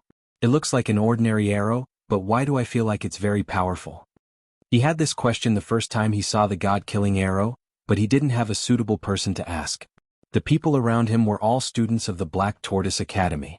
They had never seen the god-killing arrow, and Xiahou Hongxiang and the others would never tell him. Shengguan Qiong said, "The god-killing arrow is a heavy weapon issued by the Black Tortoise Kingdom. It's a military secret, so I can't reveal it." Zhao Xingyue said unhappily, "General Shengguan, I've already told you. These are my good friends, especially Brother Qin. There's nothing to keep secret about." "All right then. Since Her Royal Highness has said so, I'll tell you what the god-killing arrow is." Shengguan Qiong said, "In terms of military force, the Black Tortoise Kingdom is the weakest among the 4 kingdoms on the Lingwu continent. The reason why it can stand firm is because of the god-killing arrow. The god-killing arrow is powerful because it's refined with the top spiritual treasure of the Black Tortoise Kingdom, the Black Yin Evil Condensing Furnace. Every arrow has an extremely strong evil qi. Generally speaking, ordinary arrows can't break through a cultivator's defense, but the god-killing arrow with evil qi is different. It can easily break through the cultivator's genuine qi and directly attack the body." "I see. No wonder it's so powerful," Qin Haodong exclaimed.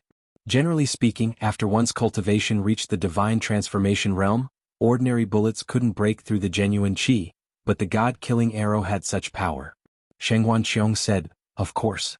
Otherwise, why would it be called the god-killing arrow? It means the power to kill the gods. It's possible to dodge a single god-killing arrow, but even a cultivator at the great vehicle stage won't be able to win against hundreds or thousands of archers."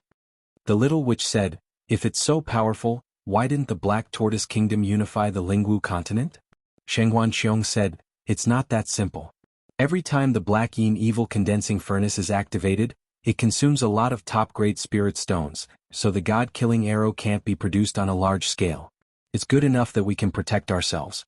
In the Black Tortoise Kingdom, only the top 5 cities have the god-killing arrow, and it's a limited supply." Qin Haodong nodded slightly. The most important thing about such a powerful weapon was its deterrent effect, which was somewhat similar to the nuclear weapons on Earth. If a full-scale war was launched, the Black Tortoise Kingdom might not be able to afford it. Suddenly an idea popped up in his mind. The god-killing sword was just an ordinary bow. The only difference was that it was refined by the Black Yin Evil Condensing Furnace and contained an extremely strong evil qi. He had a lot of modern weapons here. What would happen if he refined the bullets of the sniper rifle with the Black Yin Evil Condensing Furnace? Would it be able to easily kill a cultivator at the form synthesis stage or even the great vehicle stage? This idea made him very excited. After coming to the Lingwu continent, his cultivation was still a bit lacking. If he could refine the bullets of the Gatling gun and the sniper rifle he brought from Earth with the mysterious Yin Evil Condensing Furnace, wouldn't he be able to kill gods and Buddhas? Chapter 937. Qin Haodong suppressed the ecstasy in his heart and said to Shengguan Qiong, "General Shengguan, where is the mysterious Yin Evil Condensing Furnace? Can I have a look at it?" Shengguan Qiong waved his hand and said, "That's impossible. The mysterious Yin Evil Condensing Furnace is the most important treasure of the Black Tortoise Kingdom. It's heavily guarded in the Divine Machine Camp. Outsiders can't see it at all." Qin Haodong understood this. This treasure was the foundation of the Black Tortoise Kingdom. It would not be easily seen by outsiders. It seemed that he could only wait until they reached the Black Tortoise Royal City and think of a way through other channels. After dinner, Shengguan Qiong arranged for his men to keep watch. Qin Haodong, Zhao Xingyue and the others went into the tent to rest. It was late at night. Although this valley was on the edge of the Doomsday Forest, they could still hear the constant roars of magical beasts. When it was close to midnight, everyone slowly fell asleep. At this moment, countless black shadows appeared around the canyon, surrounding the entire valley. These people wore ghost masks and held all kinds of weapons in their hands. They looked like ghosts from hell in the night. One of the night guards saw this scene and was about to call the police when his neck was cut off by the leader of the black-clothed men. Qin Haodong had just fallen asleep when he suddenly felt a great sense of crisis. He jumped up and shouted, "Oh no, someone is coming." Because the number of tents was limited, Zhao Xingyue and the other girls slept in one tent, while Shangguan Qiong and Qin Haodong slept in another. Shangguan Qiong had just fallen asleep and was woken up by Qin Haodong's shout. She said discontentedly, "What are you shouting for? How could there be enemies? If there were, my men would have called the police. Your men are useless against a master." Qin Haodong jumped out of the tent and rushed to Zhao Xingyue and the others. As soon as he went out, he saw countless men in black had surrounded their tent. "Everyone come out. There's an enemy attack." He shouted and then summoned the three-legged golden toad to attack the men in black. Shangguan Qiong did not take Qin Haodong's words seriously at first. He was lying on the bed sleepily. When he heard the fighting outside, he was shocked and rushed out with a big knife. After seeing the black-attired men outside, he loudly shouted, "Protect the princess, they are the Ghost King sect people." Hearing the shout, the guards in the other big tent rushed out. They originally had a total of 20 guards. After 2 of the night guards were killed, there were only 18 of them left. Under Shang Guanqiong's command, these guards protected Zhao Xingyue and the others in the center. Qin Haodong and the three-legged golden toad had killed more than a dozen men in black and met up with Zhao Xingyue. Hearing Shang Guanqiong's shout, he could not help but shake his head. This was not someone from the Ghost King sect. Even though the black-clothed man in front of him was wearing a ghostly mask and looked very similar to the Ghost King sect's ghostly slaves, he did not have any ghostly chi around him. Instead, he was filled with killing intent, and it was clear that he was a soldier from Tianma City. He was certain that these people were assassins sent by Xiahou Hongxiang. Shang Guanqiong pushed the big knife in his hand and fully unleashed his body integration stage cultivation. Coupled with the desperate resistance of the other guards, they quickly stabilized their position. At this moment he could not help but feel a lingering fear. Fortunately, Qin Haodong had reacted in advance. Otherwise, if they had been attacked by these black-clothed men, at least half of his guards would have been killed, and Zhao Xingyue and the others would not have survived. The little she-devil looked excited and wanted to summon powerful magical beasts to help everyone fight. However, the result this time disappointed her. After the living spirit gate slowly opened, a little tortoise slowly crawled out from inside. Not only was this thing slow, but when it saw the situation, it immediately shrank its head and limbs into its shell. The little she-devil was so angry that she kicked it back into the life spirit gate. However, they could only use the summoning technique again in 10 minutes. The leader of the black-clothed men stood in the air, constantly commanding his subordinates to attack Qin Haodong and the others. Although he had brought the most people, and most of them were void refinement stage experts, there were less than 100 who could directly participate in the battle. The others could only watch from the back. On Qin Haodong's side, there was Shangguan Qiong in front and the three-legged golden toad in the back. Occasionally there were a few who broke through, but they were quickly killed by Murong Jinghong and the others. After fighting for a long time, these people could not gain any advantage at all. The situation had entered a stalemate. Qin Haodong came to Shang Guanqiong's side and said in a low voice, "General Shangguan, they have too many people. If this goes on, we will lose sooner or later. We have to think of a way to break out of the encirclement." Shang Guanqiong waved his big knife and said, "No, we can only protect the princess by staying together. Once we break out, we will be separated. When that time comes, we will be in trouble." Qin Haodong was not an expert in warfare. He had never experienced such a large-scale battle back on Earth. Thinking about it, he felt that what Shang Guanqiong said was right. However, if they did not break out of the encirclement and stood there passively, defeat was only a matter of time. Just as the two of them were talking, the leader of the black-clothed people seemed to have lost his patience. He let out a sharp whistle, and his men, who had been attacking crazily, immediately retreated. However, these people did not completely leave. Instead, they retreated to the four sides, forming a circle with a diameter of 100 meters. Shang Guanqiong let out a long breath and cursed, "These bastards from the Ghost King sect. When I go back and report this to the king, I will definitely exterminate them." Qin Haodong said, "You are mistaken. These are not people from the Ghost King sect at all. They are soldiers from Pegasus City. The reason why they are like this is because they want to kill the princess and make the Ghost King sect take the blame for them." "Impossible, this is absolutely impossible." Shang Guanqiong shook his head repeatedly. "Xiahou Hongxiang is just a city lord. How could he have the guts to attack the princess?" Qin Haodong sighed. The guy in front of him was loyal and brave enough, but he lacked a brain. At this time he still could not see the reality. Just as he was about to say something, the black-clothed people began to change. A large group of archers came to the front of the group and aimed at the people in the encirclement. They were about to shoot at the same time. A great sense of danger rose in Qin Haodong's heart. He shouted, "Oh no, it's the god-killing arrows." Shang Guanxiong was also shocked. If he fell into the encirclement of the god-killing arrows, even a late-stage body integration expert would not be able to do anything. He would quickly become a hedgehog. He said in a panic, "What is going on? When did the people from the Ghost King sect have god-killing arrows? I already said that they are soldiers from Pegasus City. They are not from the Ghost King sect." Qin Haodong shouted. "Everyone hide." After saying that, he pulled Zhao Xingyue and the little demon girl to hide behind the three-legged golden toad. This guy had the bloodline of the dragon clan, so its defense was amazing. It was the perfect shield. As for the 7-stage pagoda, he did not want to reveal all his trump cards in front of Shang Guanxiong. Shang Guanxiong and his subordinates were panicking. They had never thought that they would one day have to face the god-killing arrows. After all, this was something that only they had. Before they could think of a way to deal with it, the leader of the black-robed men gave the order to kill. Fire. It was Xiahou Hongxiang's voice. It seemed that this old man had already regarded the people in front of him as dead people, so he did not hide his identity anymore. After receiving the order, the archers released thousands of arrows. The god-killing arrows rained down on Shang Guanxiong and the others like torrential rain. Shang Guanxiong and his subordinates waved the weapons in their hands with all their might, blocking the god-killing arrows. Unfortunately, the god-killing arrows were too powerful. Each arrow contained an extremely dense evil qi. This evil qi could not only break through the true qi protection, but it could also invade the opponent's meridians and slow down the opponent's movements. In just a breath's time, the scene was filled with miserable screams. One by one, the guards fell to the god-killing arrows. In the blink of an eye, they had become hedgehogs. "Old Xiahou, the emperor will not let you go."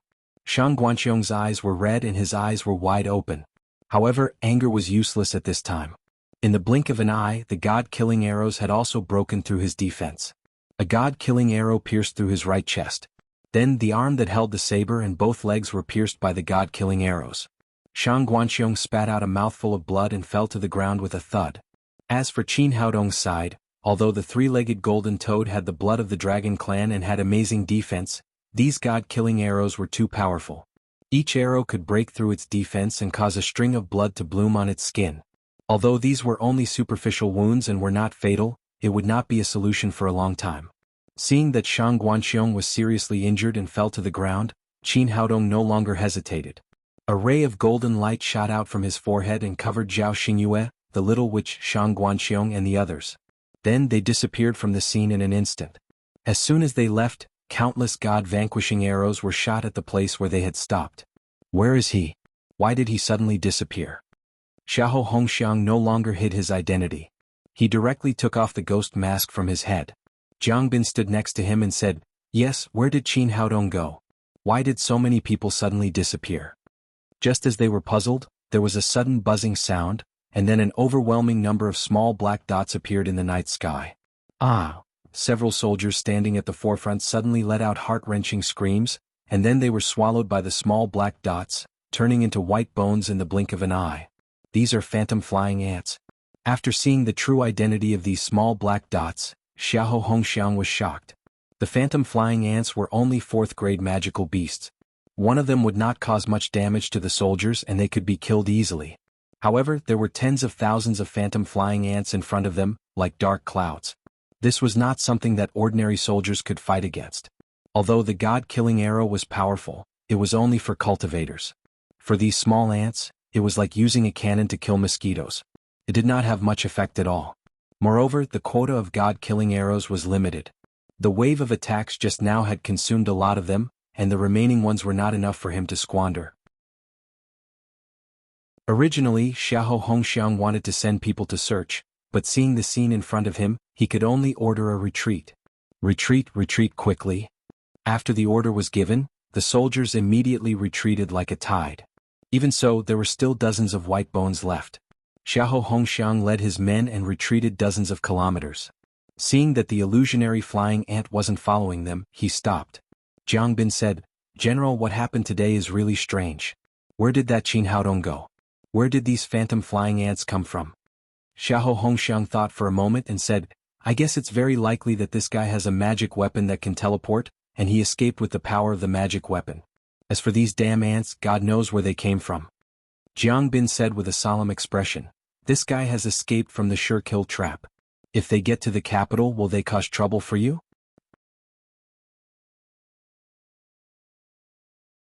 Chapter 938. Xiahou Hongxiang said, before we set off, my wife had already returned to Royal City to seek help from Master Sun Qingdu. Take your men back to Pegasus City now. I'll go see the queen. The king trusts Shangguanqiong the most, but I just saw him turned into a hedgehog. He's dead for sure. Princess Xingyue is the only one left. If the queen is willing to help, she won't be able to do anything by herself. Jiang Bin said, General, you're indeed a great strategist. I admire you very much. Xiahou Hongxiang said, take your men back to Pegasus City. I'll find a place to rest. We'll go to Royal City at dawn to see the queen. Jiang Bin agreed and disappeared into the night with his 3,000 soldiers. Xiahou Hongxiang had wanted to check out the place, but before he could get close, he was scared away by the swarm of phantom flying ants. Qin Haodong took everyone back to the 7-step pagoda.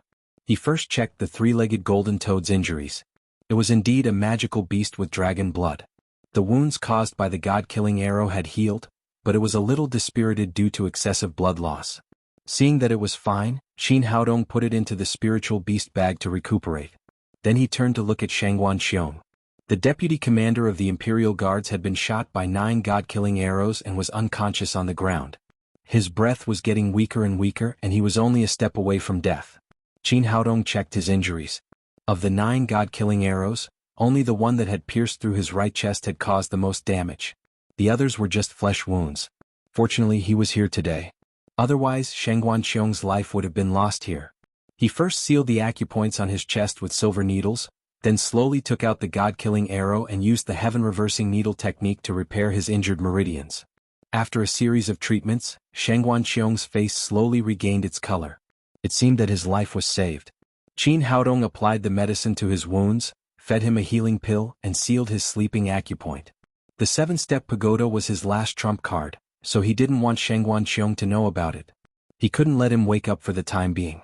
Seeing that Qin Haodong was done, the little witch came over and said, Little brother, fortunately you have this treasure, otherwise we would all be dead today. Zhao Xingyue said angrily, this Xiahou Hongxiang is really crazy. He actually dared to use the god-killing arrow against us. When we return to Royal City, I will definitely report him to my father. Qin Haodong said, you better keep your mouth shut when you go back. Leave it to Shangguanqiong and let him talk to your father. Only then will it be more convincing. Zhao Xingyue was used to the intrigue in the palace since she was a child. She immediately understood the meaning of Qin Haodong's words. She nodded and said, Big brother Qin is right, I will listen to you. The little she-devil said, Little big brother, can we directly return to Royal City from the 7th-tier pagoda? It's too troublesome to pass through the Doomsday Forest. Hearing her words, the others also looked over. They didn't know if the 7th-floor pagoda could do that. Qin Haodong shook his head and said, You're thinking too much. It's already not bad that the 7th-floor pagoda could teleport us here. If we want to leave, the exit can only be from where we just disappeared. So we have to wait for Xiahou Hongxiang's men to leave before we can leave. You guys take a good rest and quickly recover your cultivation. When the sun rises, we will go out and directly pass through the Doomsday Forest. With that, he picked up a god-killing arrow and began to study it slowly. The arrow was condensed with a dense killing aura. When he held it in his hand, he actually felt like it was going to tear apart his vital energy shield. What a strong killing aura. No wonder it could injure a form synthesis expert. Qin Haodong sighed inwardly. This made him even more curious about the mysterious evil condensing furnace. If he could condense such a dense killing aura on his bullets, it would be 10 times stronger than the god-killing arrow.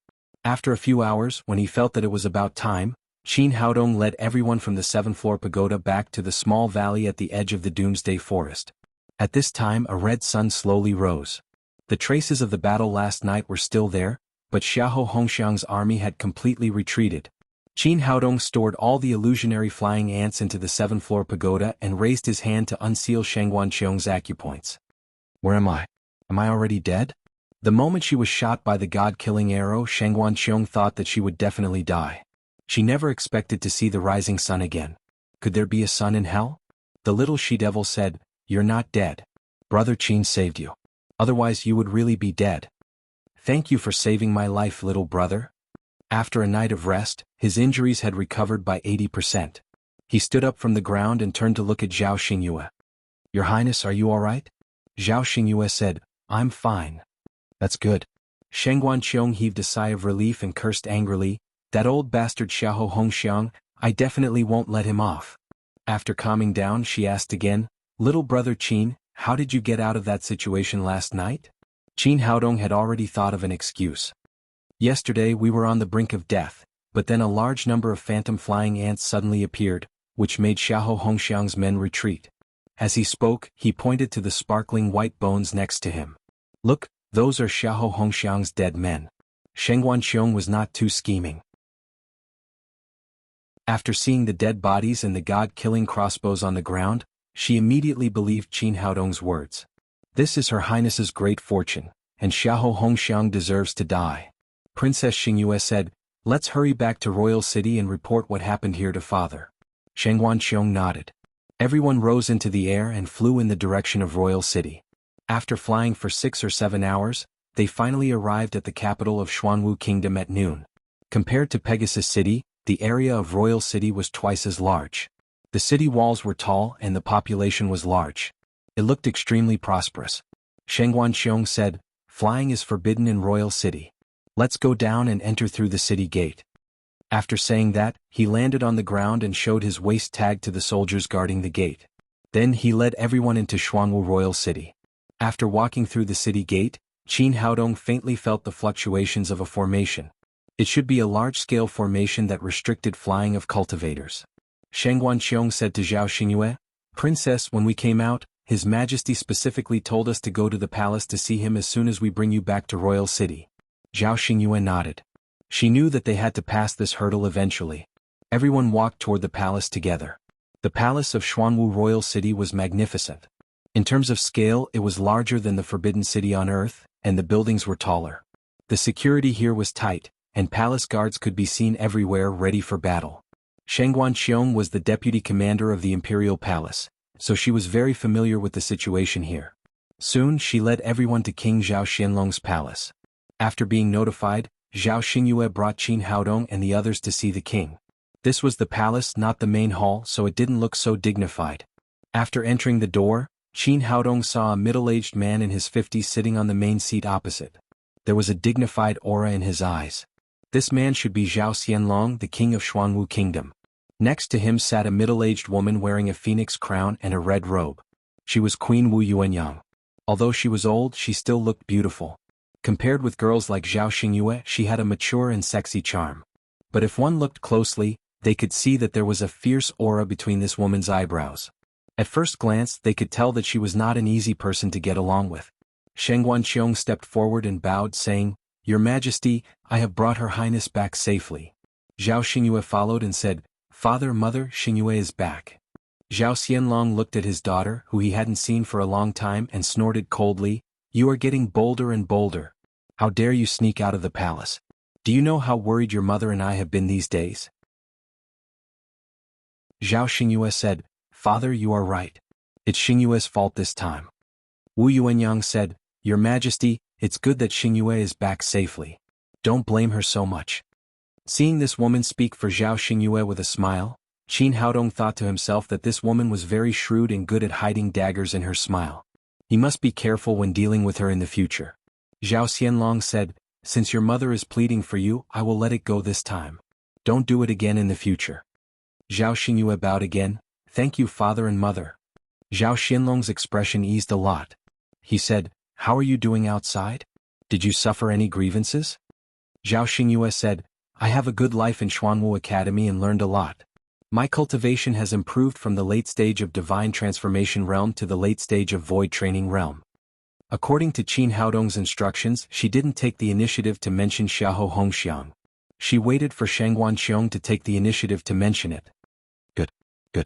Zhao Xianlong nodded with satisfaction. He didn't expect his daughter to make such great progress in such a short time. He could also see that Zhao Xingyue's character had changed a lot from the timid girl before. She now had the grace of a royal princess. At this time, the straightforward Sheng Guanqiong came forward and bowed, saying, "Your Majesty, I have something important to report to you." Zhao Xianlong said, "What's the matter?" Shang Guanqiong recounted how he had brought Princess Xingyu back and how they had been attacked. Finally he said, "Your Majesty, Xiahou Hongxiang actually brought people to attack Her Highness. Please punish him." "How dare you?" Zhao Xianlong was furious. "Xiahou Hongxiang dared to attack my daughter. Does he want to rebel?" At this time, Zhao Xingyue said again, "Father, I was offended by the Xiahou family many times in Pegasus City this time." Then she told him how Xiahou Zhen wanted to take her as his 13th concubine, how Zhang Sunlan came to catch them in the act, and how Xiahou Chun bullied people in the tea house. After listening to her, Zhao Xianlong became even angrier. He said coldly, "Sheng Guanqiong, immediately send 20,000 soldiers to Pegasus City and arrest Xiahou Hongxiang." "Your Majesty, wait a minute." At this time Wu Yuanyang, who was sitting next to him, said, "Your Majesty, there is actually something hidden in this matter." Zhao Xianlong turned his head and looked at her. "What is it? How do you know?" "Your Majesty, please calm down. Let me tell you slowly." Wu Yuanyang said, "Your Majesty, in fact, Xiahou Hongxiang is in my palace now. He came to me early this morning to ask for forgiveness. There are actually many misunderstandings in this matter. Xiahou Hongxiang is loyal to the Xuanwu kingdom and has no intention of rebelling, nor does he dare to offend the Wang family." Zhao Xianlong said angrily, "The Xiahou family disrespected my daughter one after another and openly sent troops to kill her. Isn't this a rebellion?"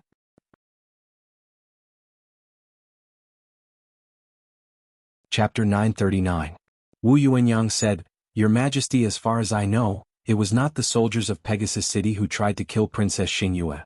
They were from the Ghost King sect." Qin Haodong had been watching quietly. From Wu Yuanyang's reaction, he could guess that Xiahou Hongxiang must have come to Pegasus City first. The two of them were definitely in cahoots. Zhao Xianlong turned to Shang Guanqiong and asked, "Is that so? Were the soldiers of Pegasus City or the Ghost King sect who tried to kill Princess Xingyue?" Shang Guanqiong had always been upright and only loyal to the king, Zhao Xianlong. Although she knew that Wu Yuanyang was defending Xiahou Hongxiang, she still said without hesitation, "Your Majesty, although they were wearing the masks of the Ghost King sect, I could tell that they were not from the Ghost King sect. They were soldiers of Pegasus City disguised as Ghost King sect members." Zhao Xianlong frowned and asked, "How did you know? Do you have any proof?" Sheng Guanqiong took out a god-killing arrow with blood on it and said, "Your Majesty, this is the god-killing arrow that was used to kill me. At the same time, the 20 palace guards I brought with me were all killed by this god-killing arrow. Other than the elite soldiers of the kingdom, who else could have a god-killing arrow? Therefore these people were not from the Ghost King sect at all. They were soldiers of Pegasus City in disguise." Before Zhao Xianlong could speak, Wu Yuanyang said directly, "Your Majesty, Xiahou Hongxiang has just told me about the god-killing arrow. Just 2 nights ago, Pegasus City was attacked by the Ghost King sect. Not only were all the spirit stones in the treasury stolen, but they also lost 3,000 god-killing arrows." Zhao Xianlong's face showed a touch of astonishment. How could such a thing happen? Wu Yuanyang said, "It is true. I guess the reason why the Ghost King sect stole the god-killing arrows was to frame Xiahou Hongxiang. General Xiahou Hongxiang is the pillar of the kingdom. These years he has killed countless people from the Ghost King sect. Naturally he would be hated by them. It is normal that he was framed. But Your Majesty, please do not be deceived by them." Speaking of this, she said to Zhao Xingyue, "Xingyue, you have been in Pegasus City for a few days. Were you attacked by the Ghost King sect?" Well, although Zhao Xingyue did not want to speak up for Xia and Hongxiang, she could not lie, so she nodded and said, "That is indeed the case. The night before yesterday, the Ghost King sect launched an attack in Pegasus City and sent a large number of people to assassinate my friend." Wu Yuanyang then said to Zhao Xianlong, "Your Majesty, this is the Ghost King sect's trick. They want to alienate the Wu Fu from the kingdom. This woman is as if she is Qin Qin." Qin Haodong secretly admired that Wu Yuanyang was able to seize all favorable conditions to defend herself. She was able to mix truth and falsehood, which was extremely brilliant. At this time Sheng Guanqiong said, "But during the interception I clearly heard Xiahou Hongxiang speak. That was his voice, there's no mistaking it." When Wu Yuanyang said this, she suddenly changed her voice. She actually spoke exactly like Sheng Guanqiong. "Your Majesty, this humble concubine has also learned a little of this method to change one's voice. Do you think what I said is similar?" Sheng Guanqiong was stunned. He did not expect Wu Yuanyang to be able to imitate him so well. If he closed his eyes, he would not be able to tell which one was real and which one was fake. He was speechless. Seeing that Wu Yuanyang's words were reasonable, Zhao Xianlong hesitated for a moment before saying, "Even if we don't count the last robbery, the Xiahou family should be punished for repeatedly disrespecting Princess Xingyue." "Your Majesty is right. It is Xiahou Hongxiang's fault for not being strict enough." Wu Yuanyang seemed to be flattering Zhao Xianlong, but she also lightened Xiahou Hongxiang's punishment. She continued, "However, the people from the Xiahou clan have already received the punishment they deserve.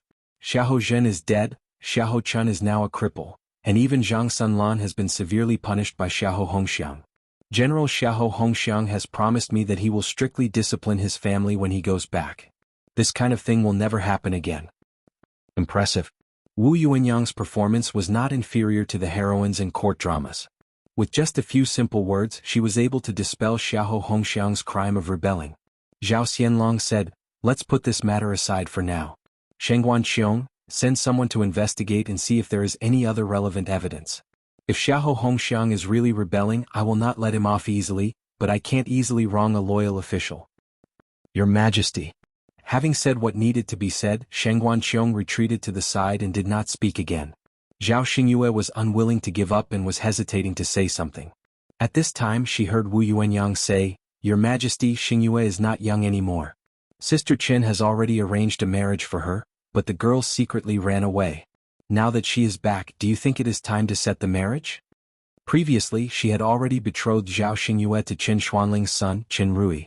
Now that the old matter was brought up again, it immediately diverted the attention of everyone present.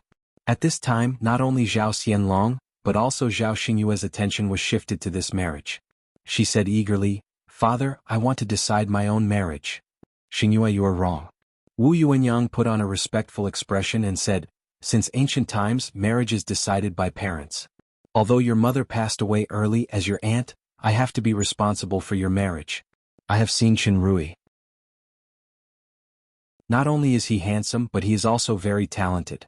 He has reached the early body integration stage at such a young age. What are you dissatisfied with such a young talent?" If she had said this in the past, Zhao Xingyue would not have dared to say anything, but today, Zhao Xingyue was no longer the timid girl of the past. "Mother, you must have been deceived by him. As far as I know, Qin Rui is good at eating, drinking, whoring and gambling. He often does things that are against reason and bully people. How can such a person be called a young talent?" Wu Yuanyang was slightly stunned, but she quickly regained her composure. "Xingyue, it's not a big deal for young people to have fun.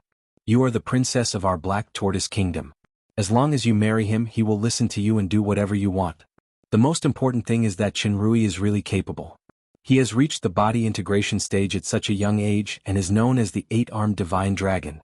There are not many outstanding people like him in our Black Tortoise Kingdom. No, I will not marry Qin Rui no matter what." Zhao Xingyue, who lacked courage, had dared to resist this marriage before, let alone now. She ignored Wu Yuanyang and turned to Zhao Xianlong and said, "Father, I already have a sweetheart." Zhao Xianlong was slightly stunned, then he said with a smile, "Xingyue, tell me which young master you like?" Wu Yuanyang frowned. She did not expect that Zhao Xingyue's character would change so much in just over a month. Not only did she dare to openly oppose her opinion, but she also had a sweetheart. Zhao Xingyue pulled Qin Haodong's arm and said, "Father, I like brother Qin. If it wasn't for him, I would have been dead when I went to the 7th-floor pagoda to train." Zhao Xianlong carefully looked at Qin Haodong from head to toe, then he nodded and said, "Not bad, young man." Wu Yuanyang naturally would not let Zhao Xingyue escape from her grasp so easily. She said to Qin Haodong, "Young man, where are you from? Which royal family are you from?" Seeing Zhao Xingyue's sincere eyes, Qin Haodong naturally could not back down. He said indifferently, "Your Majesty, I am just an ordinary person without parents. I am studying at Black Tortoise Academy." "Ordinary person? That's not suitable for our Black Tortoise royal family." Wu Yuanyang asked again, "How is your cultivation now? What realm have you reached?" Black Tortoise Continent respected martial arts. Even if one's background was not good, if one's cultivation could suppress others, they could still occupy a place. Qin Haodong said, "I am at the peak of void training." Your cultivation at the peak of void training should be considered outstanding at your age, but you are still a little worse than Qin Rui. Wu Yuanyang turned to Zhao Xianlong and said, Your Majesty, as you can see, although this young man is good, he is not as good as Qinrui in terms of family background and cultivation. I don't think he is worthy of our Princess Xingyue. Zhao Xingyue quickly said, Brother Qin saved my life and he is also the person I like. I sincerely hope that father can help me. Wu Yuanyang said, Xingyue, we can thank him for saving your life, but marriage is not a child's play. You can't be easily emotional. Seeing that Zhao Xianlong still had a trace of hesitation, Princess Xingyue said, Father, since mother said that Qinrui is outstanding, then let him compete with Brother Qin. I will marry whoever wins. Although Qinrui's cultivation had reached the early stage of form synthesis, Zhao Xingyue had seen Qin Haodong's combat strength. He was invincible in the entire form synthesis stage with just a three-legged golden toad. That was why she proposed such a proposal. That's a good idea. Zhao Xianlong immediately agreed and said with a smile, If you want to marry my Princess Xingyue, you must have the ability. It's settled. Let Qinrui and Qin Haodong compete. Whoever wins will be my son-in-law. Wu Yuanyang's expression changed slightly and then she said, I also think it's a good idea, but we still need to specify the rules of the competition, otherwise it will be unfair. Zhao Xianlong said, Do you have any good suggestions, Your Majesty? Wu Yuanyang said, This young man comes from a poor family and has no family background. I think he can't compare with Qinrui in terms of wealth and treasures. So I suggest that they only fight with their own cultivation. No magic weapons or magical beasts are allowed to help. Only in this way can we ensure fairness to him. After hearing this, Zhao Xingyue's expression immediately changed. In her opinion, Qin Haodong's biggest reliance was the three-legged golden toad. However, the rules set by Wu Yuanyang did not allow magical beasts to participate in the battle.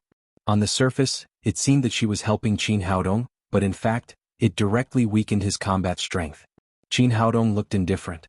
It seemed that this woman knew a lot about him from Xiahou Hongxiang, and she had also inquired about the three-legged golden toad.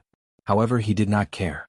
Even if he did not use the three-legged golden toad, he was confident that he could defeat Qinrui at the early stage of form synthesis. Your Majesty is thoughtful. Zhao Xianlong looked at Zhao Xingyue and Qin Haodong and said, What do you think of the Empress's proposal? This. Zhao Xingyue wanted to refute, but she could not find a suitable reason. After all, Wu Yuanyang's words were too high-sounding. Qin Haodong said, Thank you for your consideration, Your Majesty. I have no objection. You're tuning in to the Han Li's Wuxia Adventures YouTube channel. We're so grateful for your support and don't forget to subscribe to join us on this incredible journey through captivating stories. Your generosity through donations truly makes a world of difference, as it's the primary source of revenue that allows me to expand and enhance this channel for you. Thank you from the bottom of my heart for being a part of this adventure.